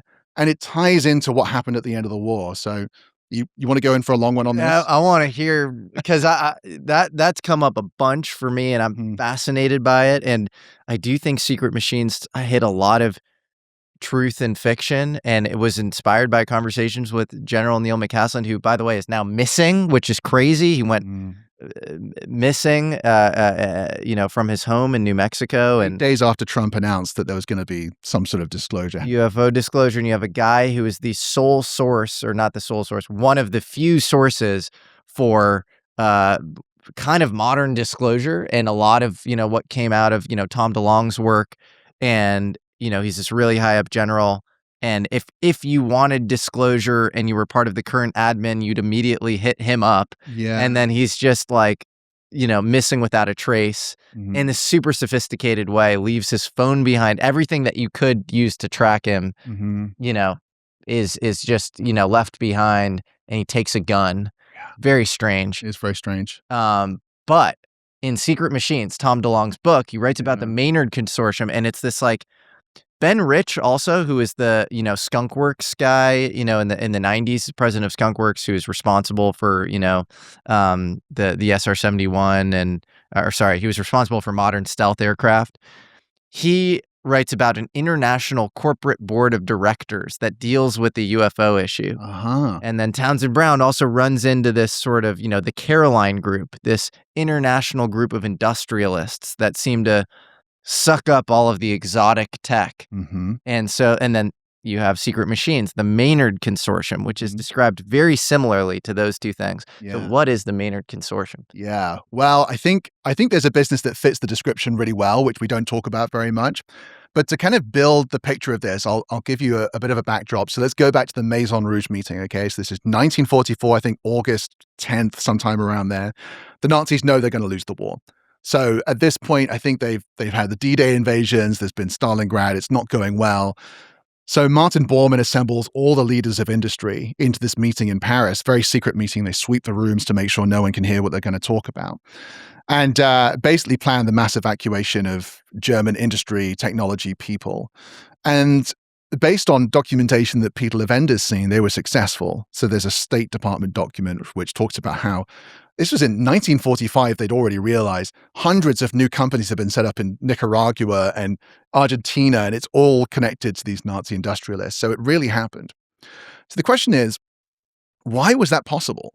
Right? We're at war with these people. We have all these intelligence agencies operating who had information about this. So how did they get away with it?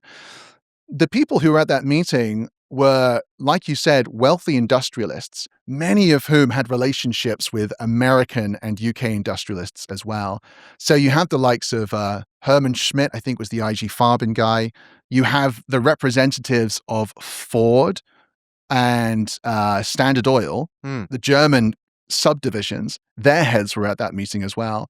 And you have people from this Bank of International Settlements, which is this weird transnational bank as well.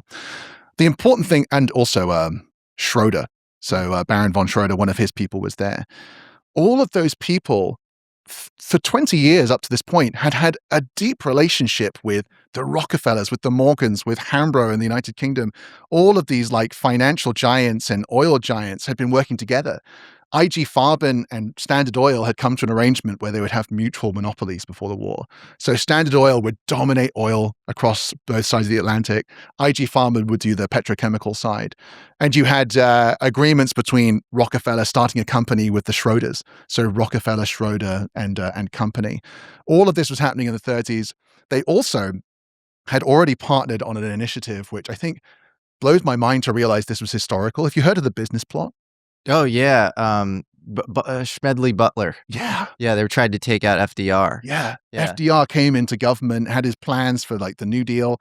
And so this group of transnational finance people, Morgan, DuPont, all of these people, and with support and encouragement from their German counterparts, planned this plot. It sounds like fiction, but they were going to take this general who they had a conversation with. They said, look, we want you to do this. They're going to raise an army of like 500,000 people and march to Washington and forcefully remove the president from office. And it's true. It's history. So these German industrialists and the West industrialists, they were working together. And even as the war began, that was happening. The Union Bank was funding the Nazis. Which one's the Union Bank? I think Prescott Bush was the president of the Union Bank, and then Dulles was, helping out with, some Nazi financing everywhere. World War II. Yeah. Oh my goodness. Yeah. He was hanging out in Switzerland. And, He was connected to nearly every single German Nazi titan of industry. Yeah. And you had, of course, Ford was, very tied in. Well, the wild thing with Ford was when the UK was trying to get into the war, they needed to create engines for their jets, for their fighter pilots.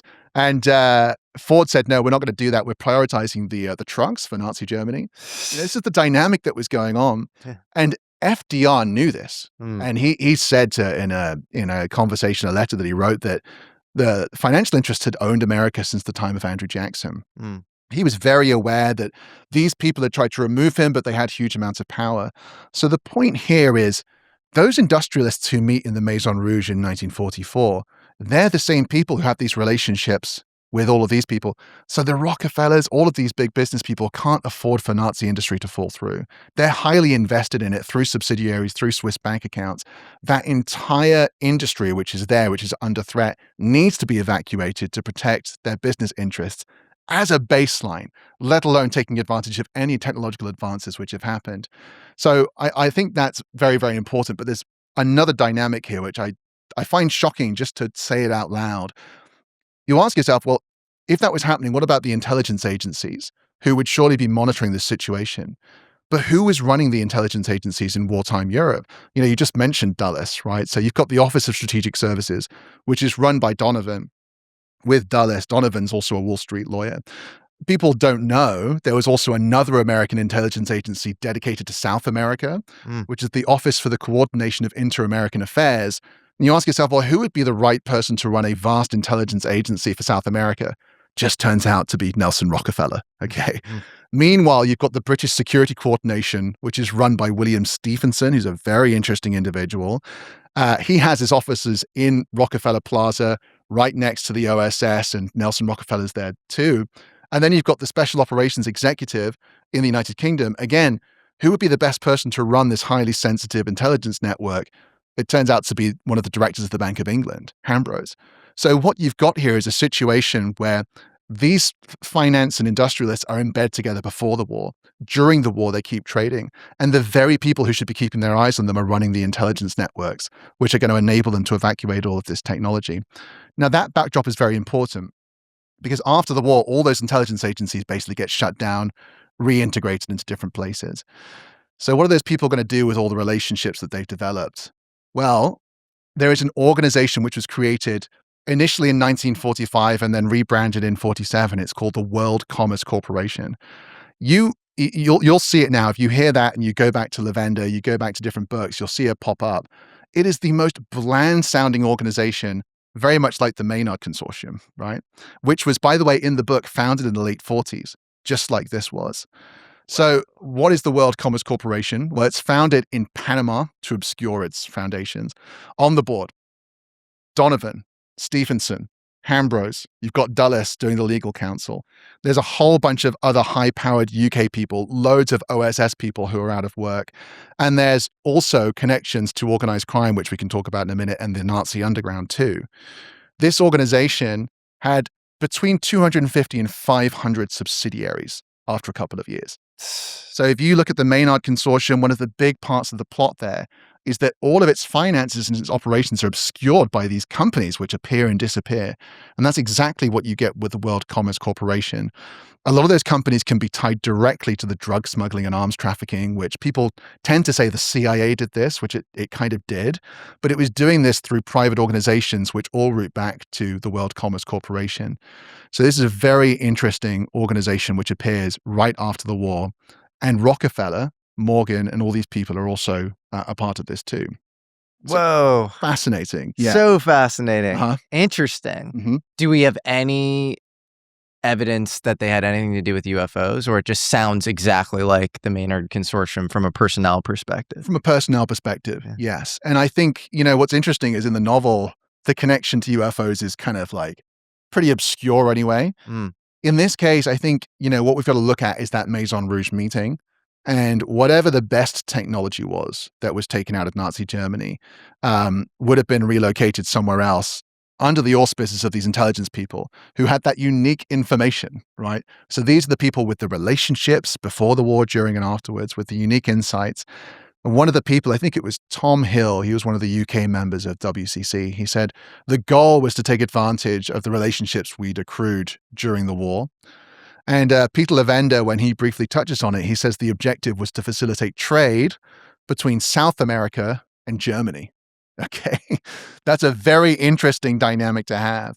Another guy, Peter Dale Scott, is he the guy who writes about JFK? Deep state and Yeah. invented the term deep state. Right, there you go, the right guy. So he describes it as a private intelligence agency for people like the Nelson, like the Rockefellers, and his financiers. So very, very interesting descriptions from people who look into this. And what's fascinating is the bulk of the information I got from this was from a forum online. I mean, it's amazing what some of these people will dig up on forums. They were investigating the World Commerce Corporation purely through the lens of the Kennedy assassination. They weren't looking at this in terms of UFOs, but for them, this organization was critical to that nexus. So to be very clear here about the UFO thing, the reason I'm interested is not just because of Secret Machines, but also because of Jacques Vallée's Messengers of Deception. You might think it's the only book I've ever read, but it had a huge impact on me. And when he's speaking with this guy, Major Murphy, this is one of his key sources in the book. We don't know the guy's real name, some sort of general, presumably. He's talking with Vallée about what if it's possible that people created flying saucers during the war? And he points to 1943 and he says, what if someone was experimenting with this technology? It turns out its real advantage wasn't its flight capabilities, but its psychotronic effect. And he suggests that it's not, Vallée then butts in basically and says, are you seriously suggesting that the Nazis are behind the UFO phenomenon? And his response is, why are you talking about the Nazis? Other people became involved, okay?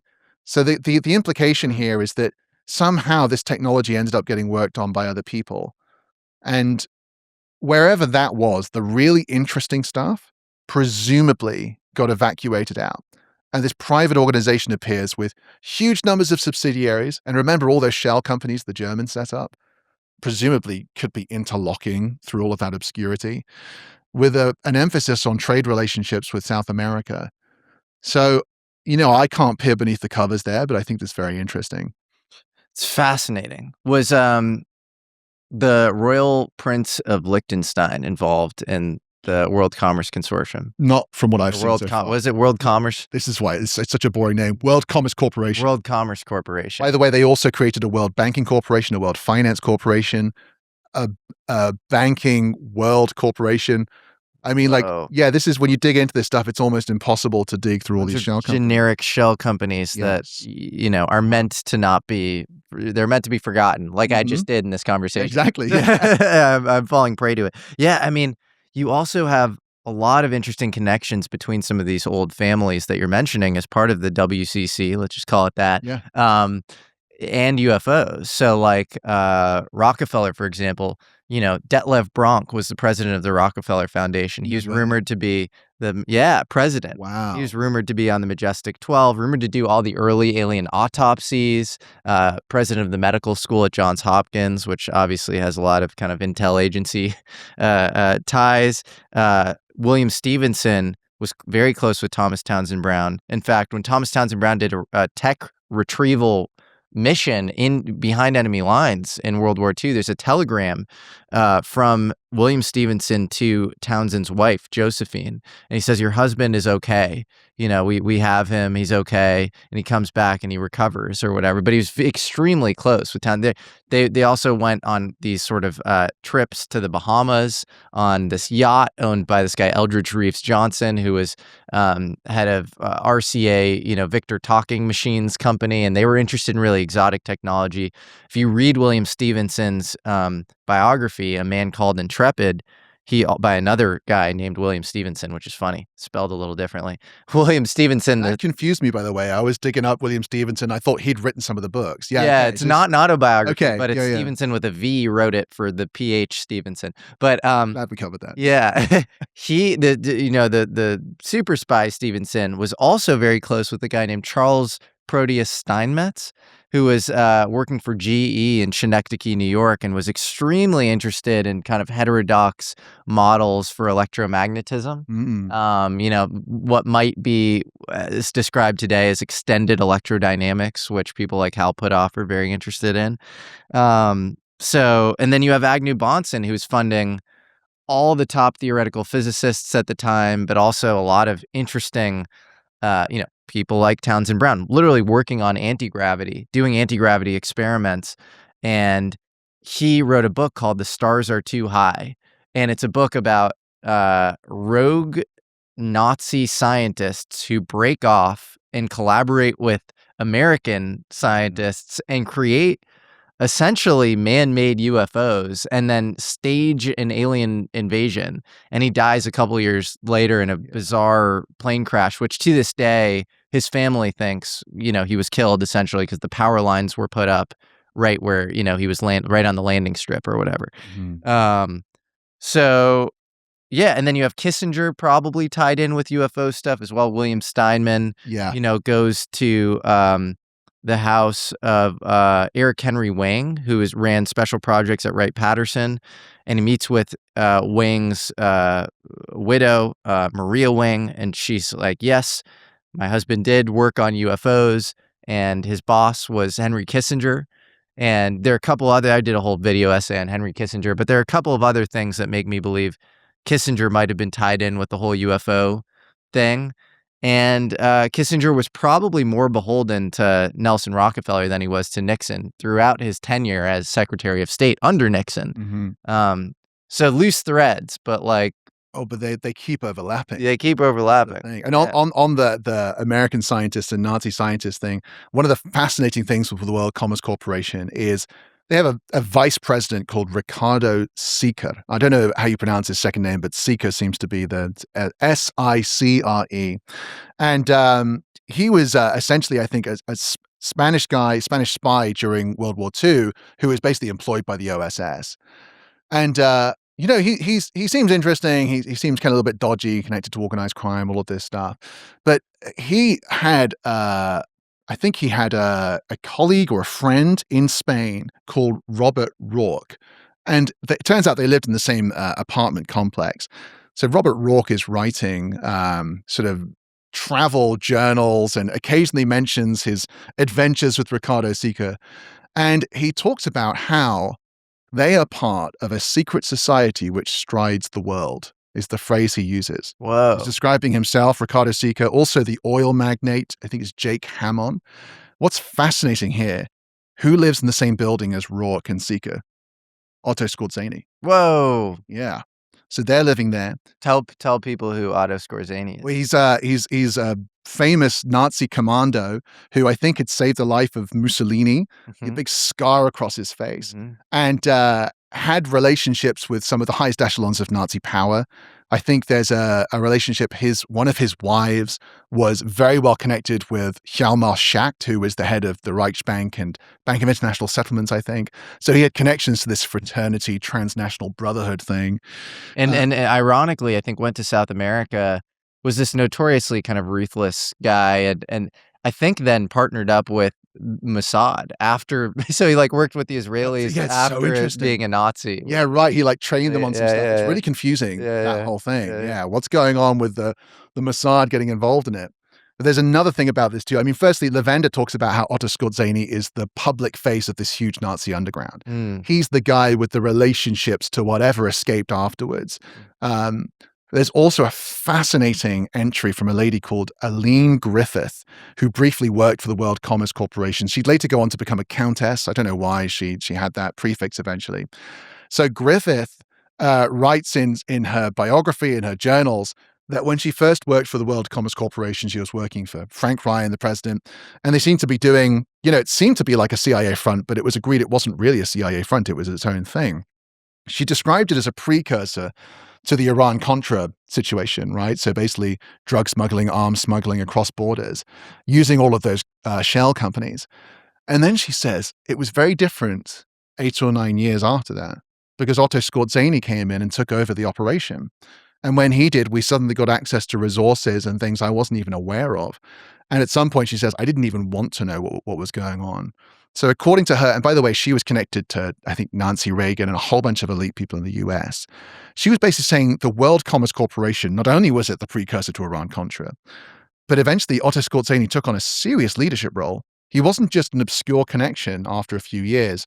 And I think that raises questions about what those operations may have been that they are engaging in, and what shadowy underworld they may have been connected to as well. There are other mafia figures connected. You've got papal aristocracy on the board as well.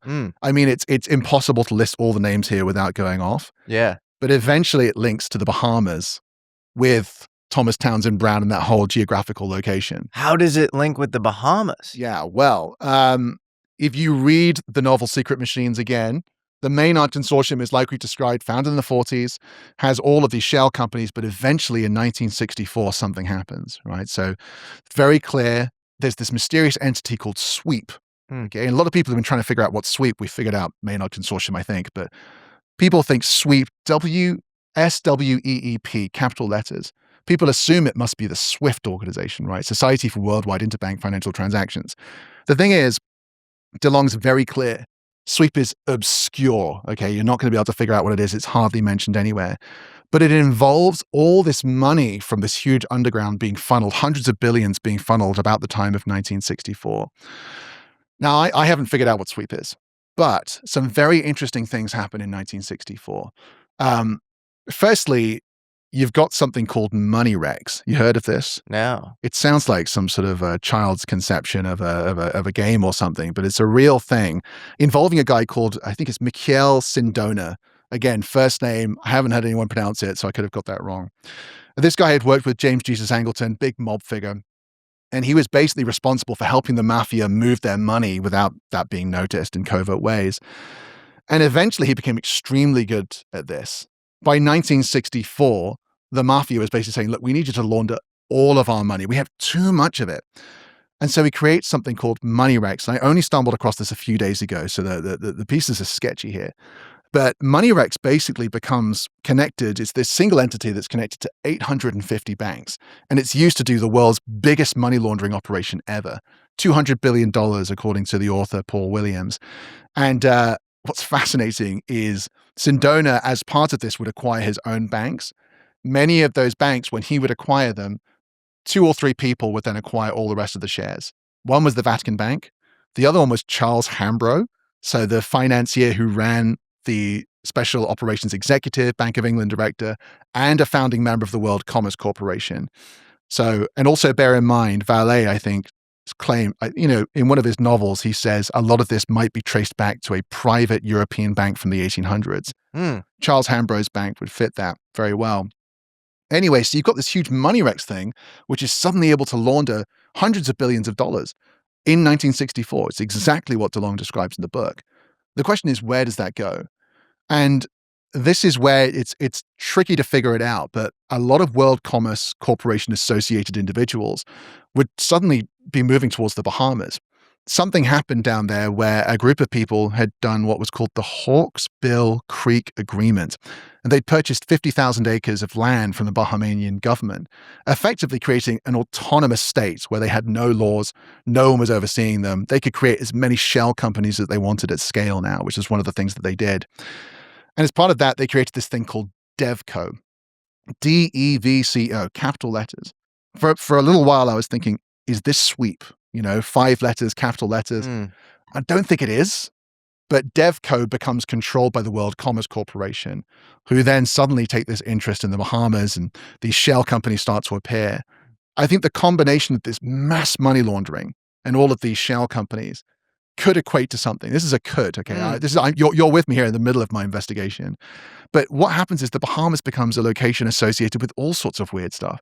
Like you said, Thomas Townsend Brown is meeting William Stevenson, one of the founding members of the World Commerce Corporation, in the Bahamas. You have all of this stuff happening on Nassau, the island there. And you also have Howard Hughes, who suddenly gets brought down there. Really? Yeah. Whoa. I haven't dug into the story very deeply, but Howard Hughes, there's different stories associated with it. It seems in one story, it's a voluntary thing. In another one, he seems to be kind of taken down there to be held for some reason. Whoa. Yeah. And I don't have a huge background on Howard Hughes, but he's suddenly in the Bahamas, as are endless people. Another fascinating link is Alfred Krupp. So one of the titans of German industry. I think he was at the Maison Rouge meeting. And in 1955, he goes down there with one of the richest men in the world, Axel Wenner-Gren, a Swedish multi-billionaire. And they go down to Nassau to discuss power plays, is what's described, right? Big business power plays. So there's some gravitational force pulling people in. The final thing I find fascinating is Resorts International. You familiar with them? No. Sounds so boring. Why would I care about Resorts International? There's this island in that location in the Bahamas. It's called Hog Island. And a guy, it was Axel Wenner-Gren, actually purchased it, rebranded it Paradise Island. He's a good marketer. He knows what he's doing. People are going to go to Paradise Island. And they basically end up building this fancy hotel there and everything. You're thinking, this is really uninteresting. What happens is a weird paint company. I wish Lavender was here because he could tell us what's really going on. There's this paint company called the Mary Carter Paint Company. It's like a CIA front, which is then converted into this organization called Resorts International, which is kind of running Paradise Island and some casinos and gambling, which presumably is being used for money laundering. That casino, that Resorts International organization, decides to create a subsidiary designed to do intel checks on staff, which then gets rebranded into what's called International Intelligence Incorporated, Intertel. This is a private intelligence agency, which suddenly is employing some of the most talented not executives, but CIA, MI6 people are suddenly working for this non-state intelligence network, which is a subsidiary of what is effectively a casino industry. Intertel, I think, is interesting, and I want to invest time there for a very specific reason. Jim Semivan is interested in The Secret Machines book, and I think we might have pulled some of the threads about why.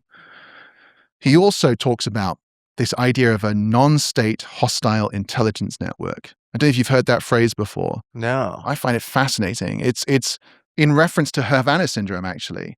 And he's very subtle about it, and he walks right up to the line. He says, you might want to consider what Mike Pompeo had said about this non-state hostile intelligence network. And it's like, wow, a sort of a transnational non-state intelligence. And, the World Commerce Corporation kind of fits that. That's what Peter Dale Scott described it as. But Resorts International suddenly has a subsidiary which has a private intelligence network, which is doing very dubious stuff. It's connected to organized crime, Meyer Lansky, all of this stuff.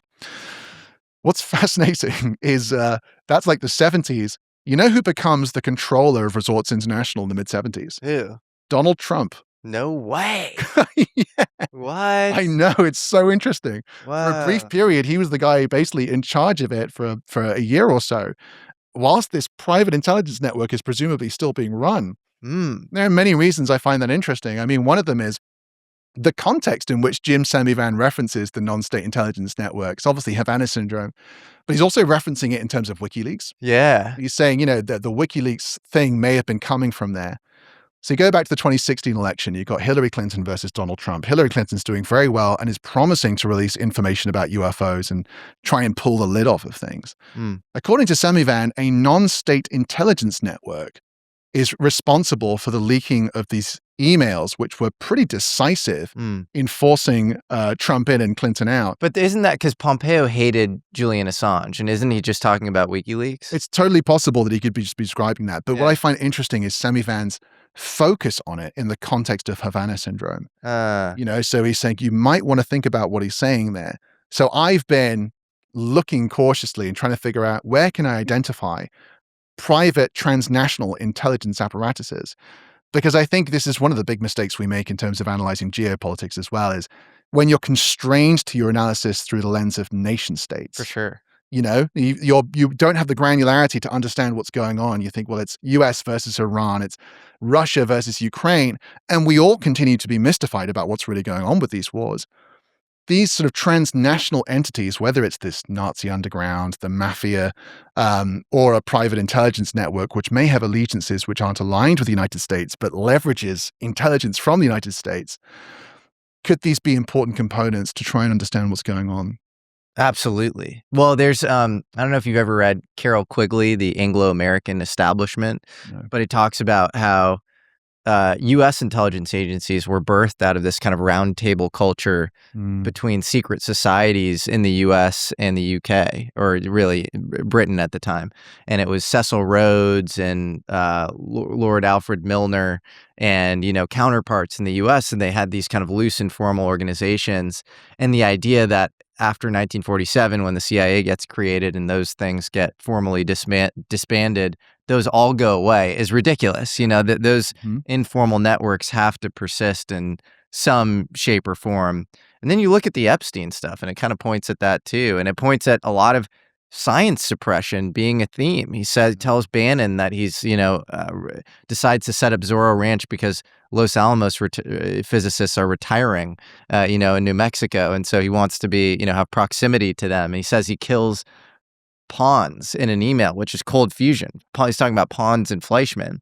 And then you go back to the idea that Maxwell, probably Robert Maxwell, because he obviously, Epstein is with Ghislaine Maxwell. Robert Maxwell is Ghislaine's father. People always note his Israeli intelligence ties, which are definitely a thing. But he also, I believe, was tied in with the MI6. And so you have this MI6 guy in Robert Maxwell, who I also don't think anybody knows, interrogated Nazi scientists post-World War II. And then he's setting up scientific peer review. And then his, call it his son-in-law. I don't think Ghislaine and Jeffrey were married necessarily, but like his, his protege who's saying he's going around, he's suppressing science in the form of Pons, Fleischmann, and that feels like this bizarre international network, shadow network thing. Absolutely. I mean, if you keep looking at the connection of all these companies, Robert Maxwell very quickly comes into frame. So you're with Resorts International, you've got Perm Index and all these things, and they're all connected to World Commerce Corporation. Very quickly, just one increase of the lens you're looking at, Maxwell appears adjacent to all of this. And it makes complete sense, right? Aline Griffith is saying this nexus was the precursor to Iran-Contra, arms trafficking, drug trafficking, trafficking in general, and this lack of allegiance to any individual nation or state, and this willingness to sort of trounce on various alliances to fulfill your objectives.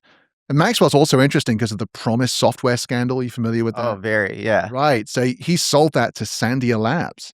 Yeah. So whoever had the back door to there suddenly had all of their information. Yes. Right? So Robert Maxwell is selling software that is systematically siphoning off American nuclear secrets to some organization. Yes. That is very weird and worthy of investigation, you would think. And I think that's where, what's interesting to me is, we traced it all the way back to the 30s and those original financial relationships. A lot of those people were anti-Semitic, right? But by the time you get to the 70s and 80s, the Mossad has accrued such power, especially through software. I spent years in cybersecurity. One time I was kind of asked to write a paper on the Israeli cybersecurity industry, and I was blown away by how they punch above their weight. Oh yeah, and it's well known now, I think, in the public, that cyber warfare capabilities, they're off the charts. So the Promise software scandal, it's not just like an early example of cyber warfare. It was the one where no one was ready for it. They deployed that software everywhere and got access to information, and information's power. So I just wonder about the shift of this network. And I think ultimately at that level, when you're ultimately a transnational criminal network, you don't necessarily have the same allegiances that we might have at our level of the culture. But there certainly seems to have been a shift towards Israeli power in that underbelly, I think. Well, they have an elite hacking unit called 8200, and they, all those guys are like, elite cyber hackers and stuff. And did Pegasus also come out of I think so. Israel, which is obviously, if that's on your phone, they do track all your keystrokes, pretty much everything. They've already got it all. Yeah, there's no point worrying about it anymore. I mean, they're on everywhere. So they're very competent in those areas. Yeah. Well, I don't know where that leads us, but well, it's open-ended. I mean, right now I'm trying to figure out all those connections from when you get to the Bahamas but where does it ultimately intersect with UFOs? And to me, this is where it gets very interesting, because, what was it you said about this international corporation board that Ben Rich was saying? Well, he was saying at the end of his life, he was talking about UFOs, and he was lamenting the fact that the UFO issue was governed by this international corporate board, and was hoping that it would be taken under the kind of the umbrella of, American intel and aerospace world more. Yeah. Which is fascinating. Yes. Because you hear a guy who's at the tip of the spear when it comes to building recon planes for the CIA and, very advanced American defense tech. And he's saying that there's something international above him that governs the UFO issue. Exactly. You think that's the guy who's got the secrets, and he's frustrated because he doesn't have them. That's right. And that, whatever that entity is, if it still exists right now, I think you see this sort of conflation of the Epstein issue and the deep state issue and the underground criminal networks with the UFO issue. And I think they intersect in there. Whatever it is today is probably quite dangerous. So I'm glad we only went up to the 80s. Yeah, well, yeah, exactly. Shifting gears before both of us get whacked. You did a really amazing video essay on some of the deeper threads. Maybe this is just as dangerous, by the way, but some of the deeper threads of ufology, where you basically see this kind of playbook of manufactured division going on, where you get these infighting dynamics of UFO researchers sort of hating each other. You often get these sort of constructs as well of like symposiums studying UFOs in the context of like, you describe it as like of the lineage of the American Academy of Arts and Sciences, which is fascinating. So, yeah, I want to hear more about that. Yeah, it's super important. Again, we talked earlier about how this movement is growing, okay? And there's more and more people talking about this. And a lot of the people involved are doing, really phenomenal research. Like, look at UAP Gerb. The guy's unbelievable. The other day, I tried to copy and paste all of his transcripts into a single document so I could Control F them. And Microsoft Word broke. It couldn't handle it. There was like 1,000 pages. It was unbelievable. Yeah, he's amazing. He's unbelievable, yeah. And, you look at someone like him, what are your options as, if you're part of the secrecy faction and you've been tasked with trying to keep this information in, what are your options? You can go and you can say, we need to improve our data leak prevention system so this information doesn't come out. And yeah, that's one prong of your strategy. The other one is, how do you deal with someone like Gerb? And there's many different ways you can do it. Number one is you can start to psychologically manipulate someone based on their profile. And I think no matter who you are, if you believe that you're immune to that, you're exactly the target they're going to be looking for. These people have been practicing the art of psychological manipulation for hundreds of years. And we should assume if there's a real there, and people like you and me and other people who are trying to just keep moving a little bit deeper, is there value in trying to interrupt those individuals? And there's a very simple way it sounds like, again, is someone going to get whacked? No, that's the obvious thing to do. Right. The really smart thing to do is sources. Okay. So what I do is I'm like, well, Jesse's interested in this. And what I do is I give you a couple of really good bits of information to start with, right? And suddenly you're breaking this story about this thing that's maybe somewhat important, but is not too important. And you build a relationship of trust with me. And now you're thinking, well, yeah, I'm going to make my next video, but I'm kind of interested in what Jason's going to share next. And, then I start to introduce more and more unusual, unnecessary, extra information, which is not true, which gets distilled into the community, which then surrounds all the true information.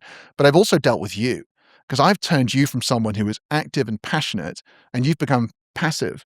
You're waiting for the sources to tell you what's going on. And now it's all these people behind the shadows who've got the information.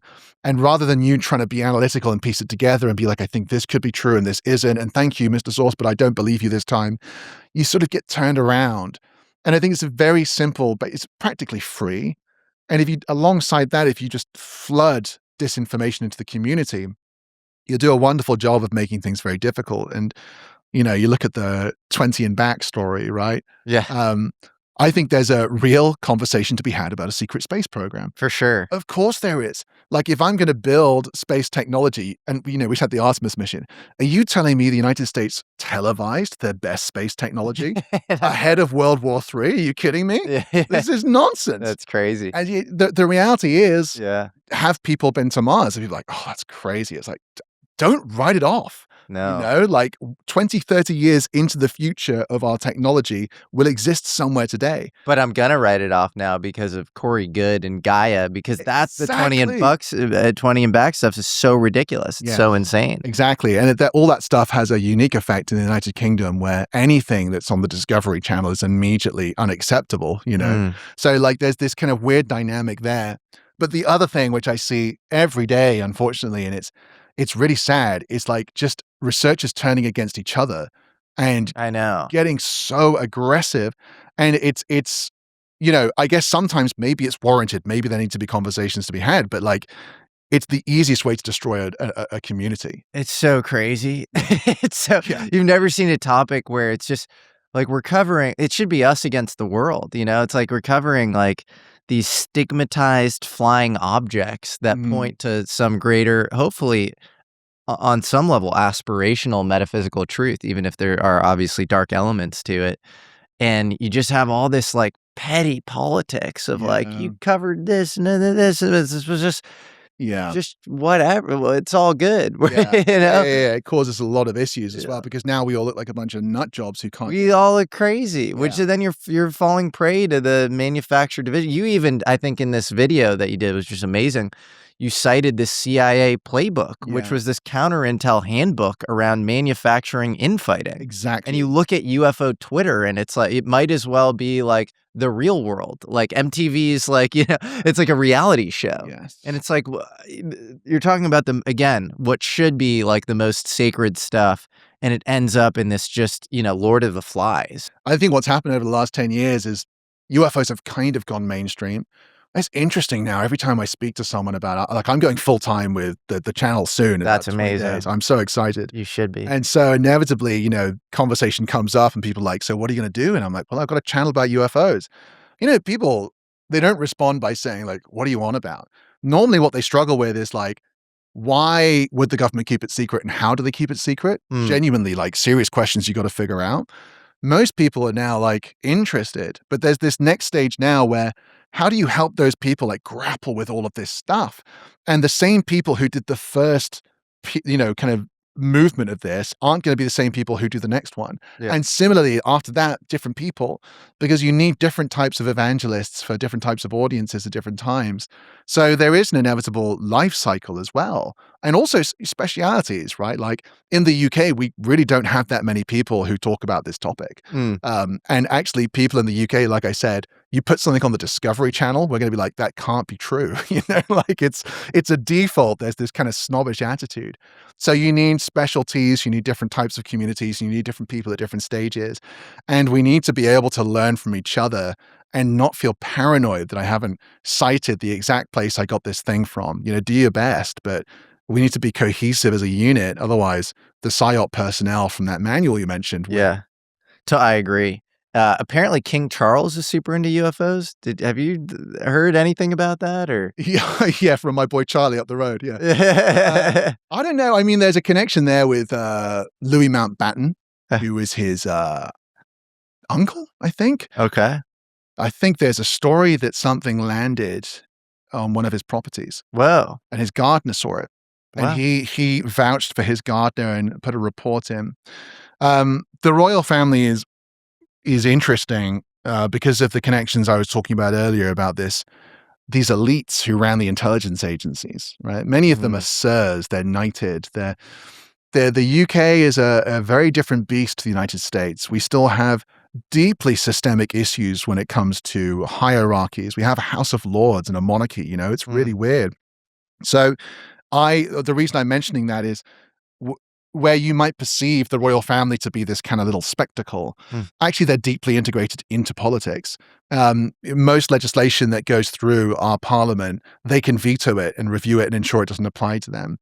And there have been claims that different people have been briefed about certain topics. I can't remember the details of those. I think if you're the king, I would be unbelievably bored. So I'd be interested in peering into this. Yeah. I'd be like, well, I've already got all the power. Everyone's sycophantic around me about who I am. Like, what am I going to do to stimulate my curiosity? So I hope he's into it. But if he was to say anything about it, I wouldn't trust him. That's it's like the boredom theory of blue-blooded elite UFO interest is an interesting thread. It's of Liechtenstein. That's right. I was just thinking, Hans Adam. It's funny, my girlfriend she was reading this book by Shirley MacLaine, this famous actor out here in LA. She's this very spiritual figure, kind of new agey, but really thoughtful as well. And she wrote a book called Going Within, and she was writing about being in like some government office in DC, and she's with Claiborne Pell, who is super into, UFOs, paranormal stuff, and actually happens to be he's a senator, and he was Biden's advisor. And it's Claiborne Pell, the royal... Senator Pell, yeah, it rings a bell. Yeah. Senator Pell, and the Bud Hopkins is there as well, and I think has an experiencer there who she claims that, like, she was, she's part of some alien hybrid program or whatever, and her fetus went missing 3 months in, which is a common thing if you talk to people who are, interested in the abduction thread. And then the Royal Prince of Liechtenstein is there as well.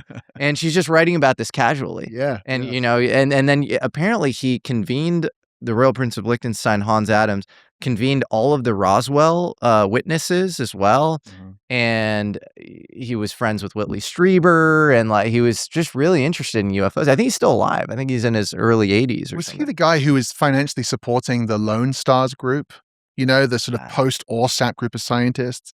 They had some sort of sponsor who seemed to be associated with that area. What is the Lone Star? Who was so after the AAWSAP program was, they were constantly going to get funding, they didn't get funding, going to get funding. So they really wanted to continue discussing things. And so they formed this informal group, which is called the Lone Stars. This is Jacques Vallée, Eric Davis, Hal Puthoff, all the same people. Ed May, who might have been part of that group, he was a famous remote viewer involved in the Stargate program. He talks about working with the Royal Prince of Liechtenstein, Hans Adams. So I don't know if that's connected with Lone Star, but I think he seems very interested in exotic tech, A, and B, alien UFO phenomena. And I think he believes that Jesus is it's eschatological at its core. Like he believes Jesus will show up on a flying saucer or something. That would be a great end to it all. Yeah. Finally, yeah. Yeah, I'm back. Yeah.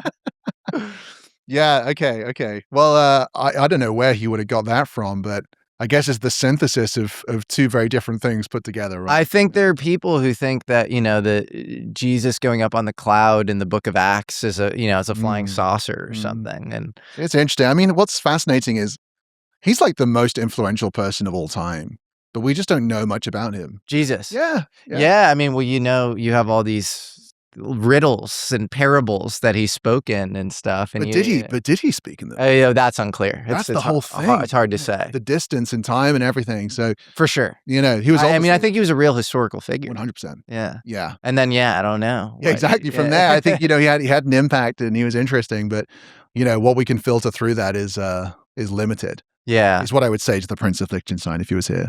But he's probably my guess would also be, if we were in the room with Jesus, he would be notable in any room he's in. He would probably have like a pretty interesting energy and have a disproportionate impact. He wouldn't just be like a dude in the corner. Yeah, I mean the charisma that you need to have that impact is huge. Yeah. Or at least the capabilities that you would need, right? Sometimes people aren't that charismatic, but they have an ability to do things which really puts them at the center of the room. Yes. Yeah. Yeah. So where do you think all this stuff goes? This modern crazy UFO disclosure push. Obviously there are cynical motives and intents behind it and weird elements and factions all fighting and vying for it. And then there's also something very hopeful and aspirational, to me at least, that comes from it, which is this bulldozer into the past paradigm of kind of materialist reductionism, which to me leads to kind of nihilism. And so what do you think happens? There are positive possibilities and negative possibilities. Yeah, I don't know that these are the things that are going to happen, but I've recently been just really focused on this tension of two interpretations of what's going on right now. And it comes back to that Collins Elite video, actually, where you've got, there are these Christian people who believe the end times started in the 1900s. But then there are simultaneously these New Age people who believe that we're going through a transition. And, one person's apocalypse might be another person's like, the world is changing. And, like Pasolka says, revelation, it's like, it's a revelation. It's like new information is coming in. So how we view the future, I think, is really important. The lens that we bring to it through which we interpret this incredibly mysterious thing is going to be pretty decisive. So, I do worry about the religious component and our inability to cautiously delineate between what people have experienced and dogma.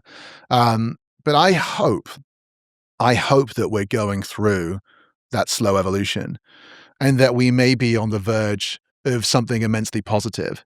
The cheesy phrase is always darkest before the dawn. It's getting real dark at the moment. And, my two hopes are, one, that there'll be a dawn and that this is going somewhere and we'll discover what that is in some beautiful way. At moments where I lose hope in that, I remind myself of the astonishing testimony of life after death. And, Leslie Kane's amazing book, Surviving Death, has been a huge rock of comfort for me at times where, whether it's on a personal level or on a global level, you feel kind of hopeless I'm a big believer that all of this has real meaning. And, what we're experiencing here is this physical reality, but there's a lot more going on. Very vague answer to your question, but those are the sort of the pillars I stand on to try and navigate whatever's coming, because it's short term. It seems kind of negative. Yeah, fair enough. Do you have a sort of a base case understanding of what is going on? Obviously, we talked about the flying objects themselves, but there's obviously this sort of abduction phenomena as well, and kind of what seems like this bizarre intergenerational breeding hybridization program. What's that about? I think that's a really important point, actually, is disclosure. How much of that information can even come out? Because, we've already covered, like, there's this set course menu. Lou Elizondo, many years ago, he said, you can't do a 10-course menu all at once. You have to do it piece by piece. So there's something in the air. We don't know what it is. We've had some of these things have crashed. It's very likely not Russia or China. We've got the bodies. There's a secret program and it's sensitive. We've been through like 5 or 6 courses. One of the big things that people have hinted at is information about like hybridization. Yep. It sounds wild. So I have like a Notion, which is like my notebook where I keep all my stuff. And I was just dropping, whenever I'd hear information about hybrids, I'd be like, I don't want to forget about this, but I'm really not interested in this wacky topic. Just drop it in that folder. And, eventually I went back in there and I was like, oh, whoa, hold on a second. There's like a lot here. And one of the interesting things was how many different people seem to have been kind of warned off of talking about the hybrid issue. Mm. So DeLonge, when he came out, he was like, there's a big genetic component to this. And he said, I asked my advisors these questions, but the moment I asked them about hybrids, they were went quiet, and I wasn't supposed to talk about that. Wow. Yeah, the same thing with Vallée's journals. He recounts a conversation with Diana Pasulka, where Pasulka is basically explaining that they, I don't know, Tim Taylor, who is it, is saying you shouldn't be talking about the hybrid thing. And then you've got John Ramirez, who in 2022 made comments to the effect that everyone is waiting for Lou Elizondo to talk about hybrids, like it's coming. So there's this kind of idea that we've got this process that we have to go through in terms of which conversations happen when. And so, I start thinking about the hybrid thing, and very quickly you begin to realize why it would be at the very least a late stage topic. And then you might even realize maybe it's too dangerous to even talk about it. So the hybridization thing raises questions, because if we can breed with non-human entities, does that mean that we're related? So suddenly you've got really confusing piece of information, which immediately leads to another really big question about who we are. Next, you've got questions about our religious texts and what they really mean. So now you're destabilizing religion as well. The really big concern here is we have been through, and right now are also going through, moments where we question the human dignity of the people next to us. So in World War II, everything that happened in terms of the Holocaust was basically about trying to exterminate a specific lineage, right? A specific group of people and their DNA from the planet. We see similar things happening right now, arguably in Gaza and Israel. You've got questions there about, genocide and about the racial components there. And what I find very interesting is in the Secret Machines books, the nonfiction, you've got one of the advisors just outright telling Lavender and DeLonge, genocides may be a function of the phenomenon. It may be trying to eliminate certain genetic strands for its own purposes. That's coming from, it could be McCasland, it could be General Hayden. We don't know which one. But one of the advisors said this, and it was in the book, and they were like, we need to share this information as part of this project. So you've got this huge question here about what is going on in terms of race. One of the fascinating links to this is, when the Bledsoes had their experience, and Ryan Bledsoe recounts a conversation that he had. A lot of people have issues with Ryan Bledsoe. That's fine. That's okay. But he recounts a conversation he had with Jim Semivan. I think it's very instructive. Semivan purportedly told him, we think you're hybrids. The reason you're having these experiences is because you may have more non-human DNA, or a certain strand of non-human DNA.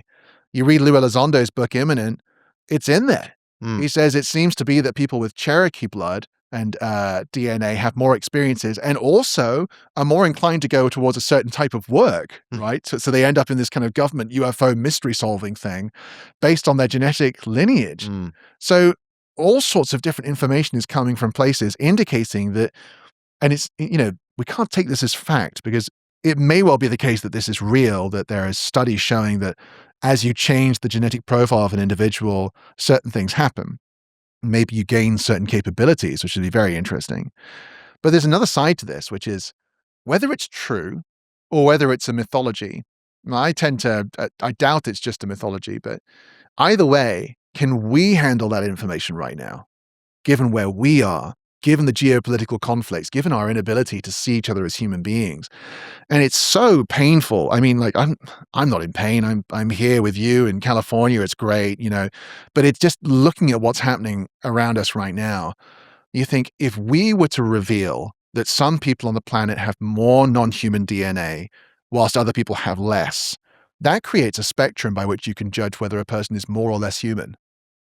You telling me you want to release that information into the general population right now? No, it doesn't seem like a good idea. Yeah. Yeah. There's so much data indicating that, and it's anecdotal data, sure.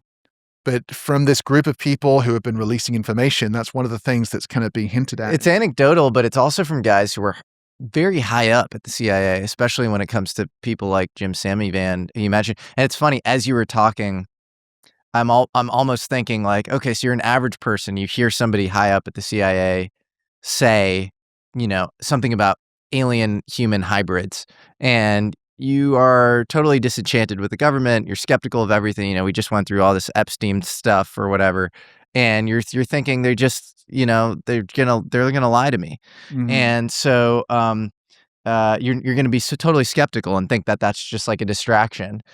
If you're the intel person who's super savvy, you're going to know that you saying that will hit like, you know, some part of the population who kind of wants to, you know, is interested in this and wants to read between the lines and like learn more. And, but a lot of people are just going to dismiss you out of hand. And so you might even, knowing that, release this, you might be like the person who comes out, becomes the spokesperson for this stuff. And then it kind of sits there, marinates, trickles through society, and kind of, you know, it becomes more acceptable to talk about 5-10 years later. And it seeps, and one academic gets interested. And that's how this thing sort of gets legitimized and happens. But that doesn't necessarily mean it's only a psyop. That means like they know that them saying it sort of like makes you immune because you don't believe them anyways. Yeah, exactly. Yeah, it's a dissemination of information in a non-direct kind of way. Yeah. Yeah, I think so. You know, and a lot of these guys, you know, some of them I'm sure have counterintel backgrounds.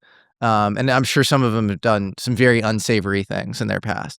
But they're also pretty savvy, and they don't want to be looked at as total sycophants in the future. Like I think they'd rather not 10, 20, 30 years down the line, especially if they held high positions. They don't want to be looked at as like, you just bold-faced lied to the American public, you know, as some high up intel person. So I don't know. It's interesting. I find it's also like that whole strand of thinking is interesting in terms of geopolitics. DeLonge, again, like early interviews before anyone knew who his advisors were, he was talking about how some of the things that we did in Iraq may have been related to certain groups of people there who were connected with certain non-human entities and were helping them proliferate. And that may have been one of the motivations, which sounds like a... What? I know, it's like, sounds like a mythology, but that's one of the things that he was sharing before he was suddenly like exposed as literally having these people speak to him. Yeah. But, you know, one of the things you know, so many of our wars don't make any sense. What are we really doing?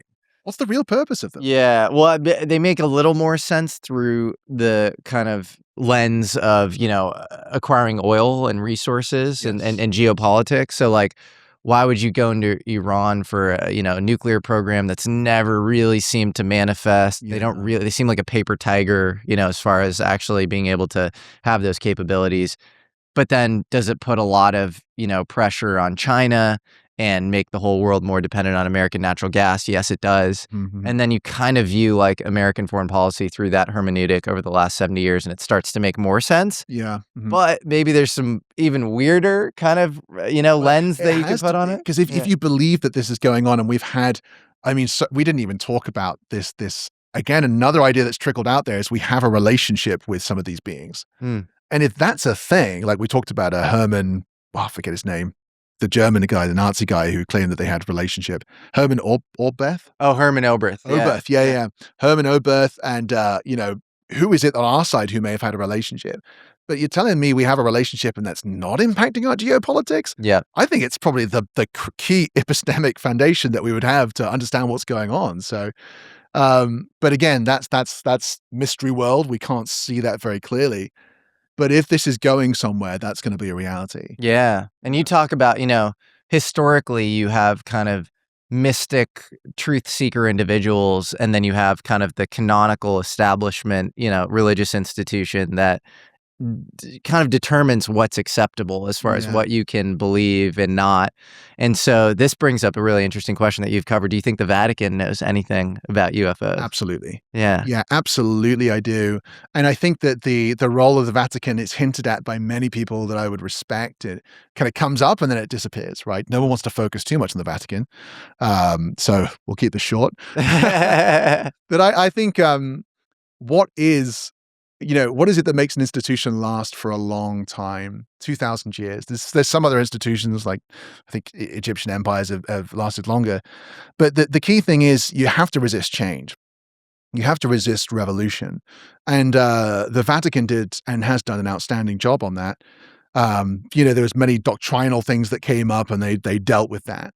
And they were suppressing all sorts of things that would come up for a long time. And eventually you have the Reformation, which in turn leads to the Enlightenment, which in turn leads to, like a new form of government over here in America.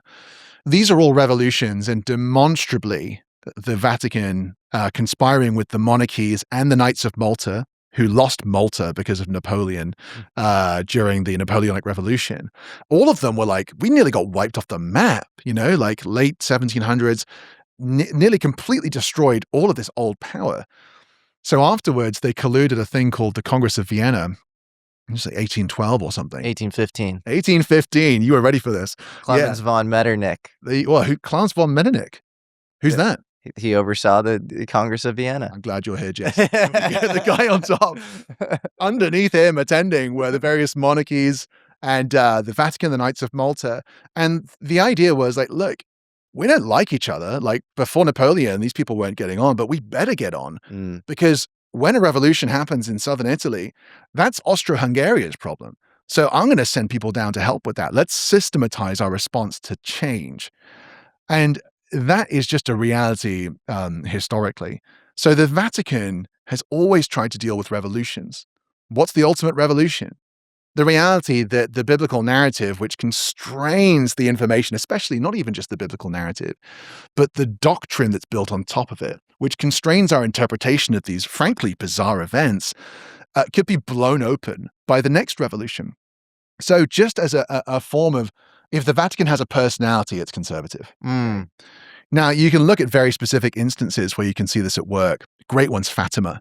I went there recently and did a tour, and it was really funny because I went and scheduled this tour with me and my girlfriend at the time, and we went up to this lady and we spent about half an hour with her, and eventually she was like, "Are you guys Catholic?" And we're like, "No." She's like, "What are you doing here?" Everyone else who goes on this tour is a Catholic. But we went around and she showed us exactly where all these events happened and everything. And basically, for those who don't know, it's a 1917 kind of period in Portugal, a place called Fatima. And these young children start to see strange beings. This lady appears. And, no one else can really see this lady. And the children keep saying she's appearing. And everyone's thinking, whatever, But she appears so many times, the town starts to get a little bit stirred up by it, by their stories. And then eventually she says, there's going to be a huge miracle that's going to happen on this date, this place. 70,000 people turn up, and the newspapers document this, and all the history we have shows this. They turn up in a field, and eventually everyone's thinking like, am I going to stay here? Nothing's happening, so they're getting ready to go. And the clouds part, and there's this thing in the sky. And the sources that we have from lawyers and doctors and, very serious people describe it as a silvery disc, okay? It's hovering there and it's suddenly doing this and it's going there and it's doing that. It's whizzing around at one point, it comes down, it seems like it's about to hit them and it goes back. And then suddenly the clouds come over and, the sun kind of reappears from behind them, okay? So the Vatican basically says this was the sun flying around, okay? People said they saw a disc. But for the Vatican, that's kind of dangerous. You're telling me there's a silver disc in the sky? I'm probably going to stop focusing on all my Hail Marys and start reading some books, So now there's this tendency to constrain the information. You also have this with Cupertino. Specifically, though, on that, I think the Vatican confiscated one of the prophecies from the orphans or whatever that, made the prophecy around, the sun and or the Virgin Mary showing up, which turned into this sort of, sun in the sky.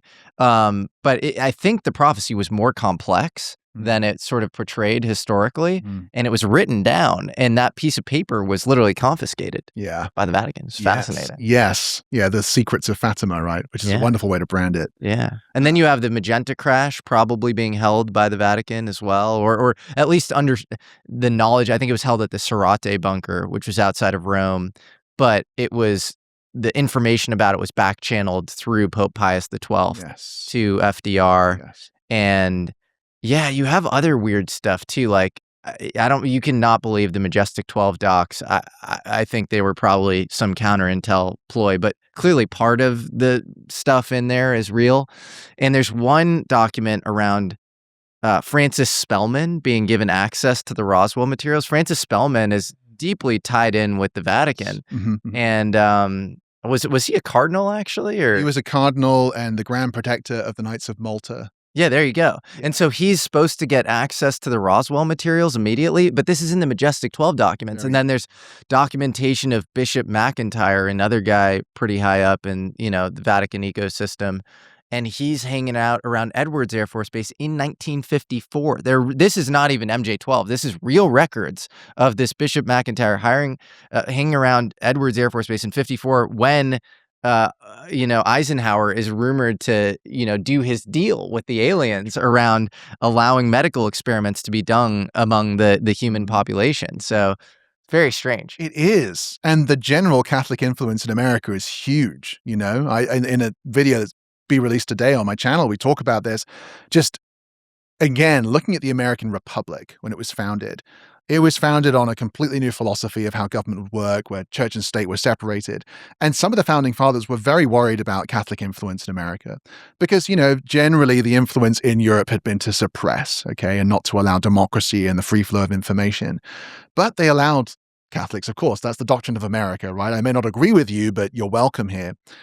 Over time, the Jesuits founded many universities here, at one point more than anybody else, including Fordham University, Georgetown. And that's a great way to influence a nation slowly. You're doing great work with education. Catholic education has always been very good.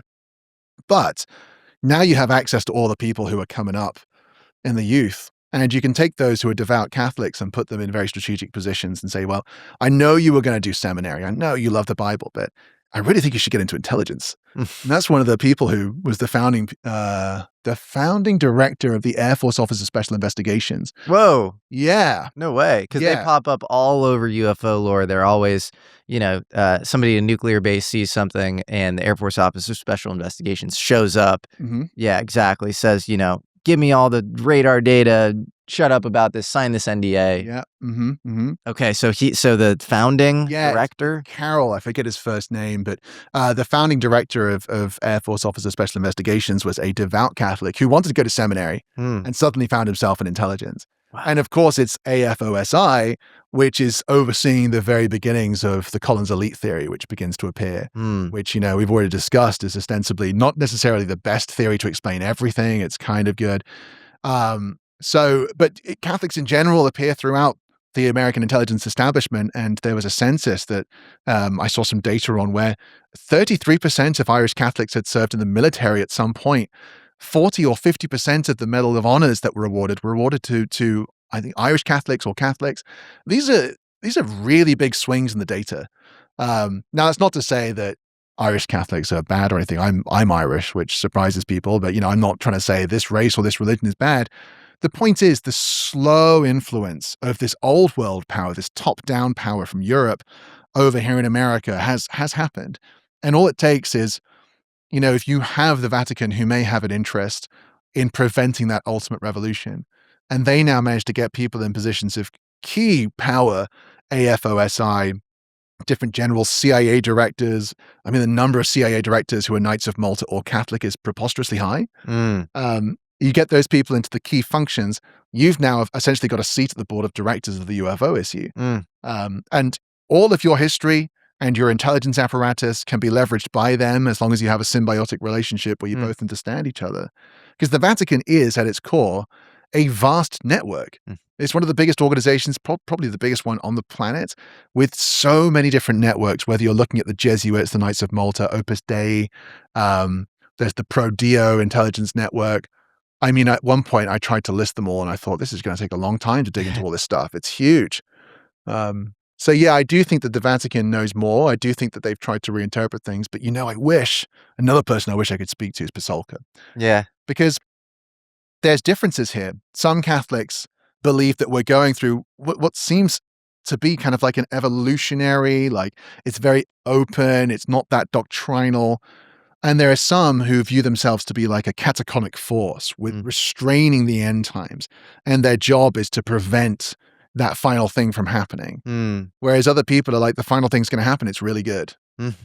So there's a mix. Yeah. There's the immanentizing the eschaton crowd. And then there's the, let's restrain it and keep a lid on it and keep the institutions kind of intact. And exactly. So, and it seems like people who believe both are in extremely high positions of power. So it's like, it's hard to say that the conspiracy just exists on the side of the like speeding up the apocalypse, or just exists on the side of the like, keeping the institutions intact. Like who know, or maybe those are the two seminal factions fighting or something. I don't know. Yeah. I think the control, I don't know how far it can really go in terms of total control. And now, you look at Pope Leo calling out Trump. And it's interesting to me because prior to that, I was looking at Trump, I was seeing he attended Fordham University. He's consistently tried to get Catholics into the Secretary of Defense position. He's consistently pushed Catholics involved in strange networks onto the judiciary. It's palpable. But is that just a public spat for other purposes? Is it real? Is it genuine?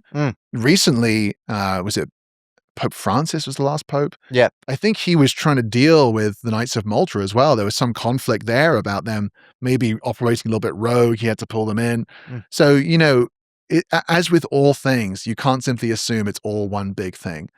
It's the same thing. I really struggle when people say, the Freemasons, the Jesuits, they're all part of like one big operation. And no, it's clearly not. No. And I think maybe the biggest fallacy of UFO research is we talk about Reagan like he spends all his time on UFOs.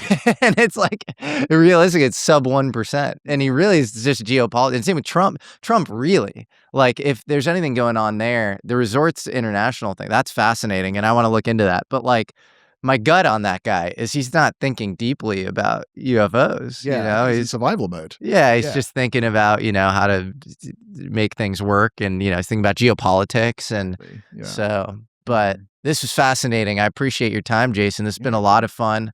We could go on for hours, but everybody should go check out your channel. How do they find you on YouTube? You just type in Jason Samosa. The channel's big enough now that you won't just find strange images of Jason Momoa as a samosa.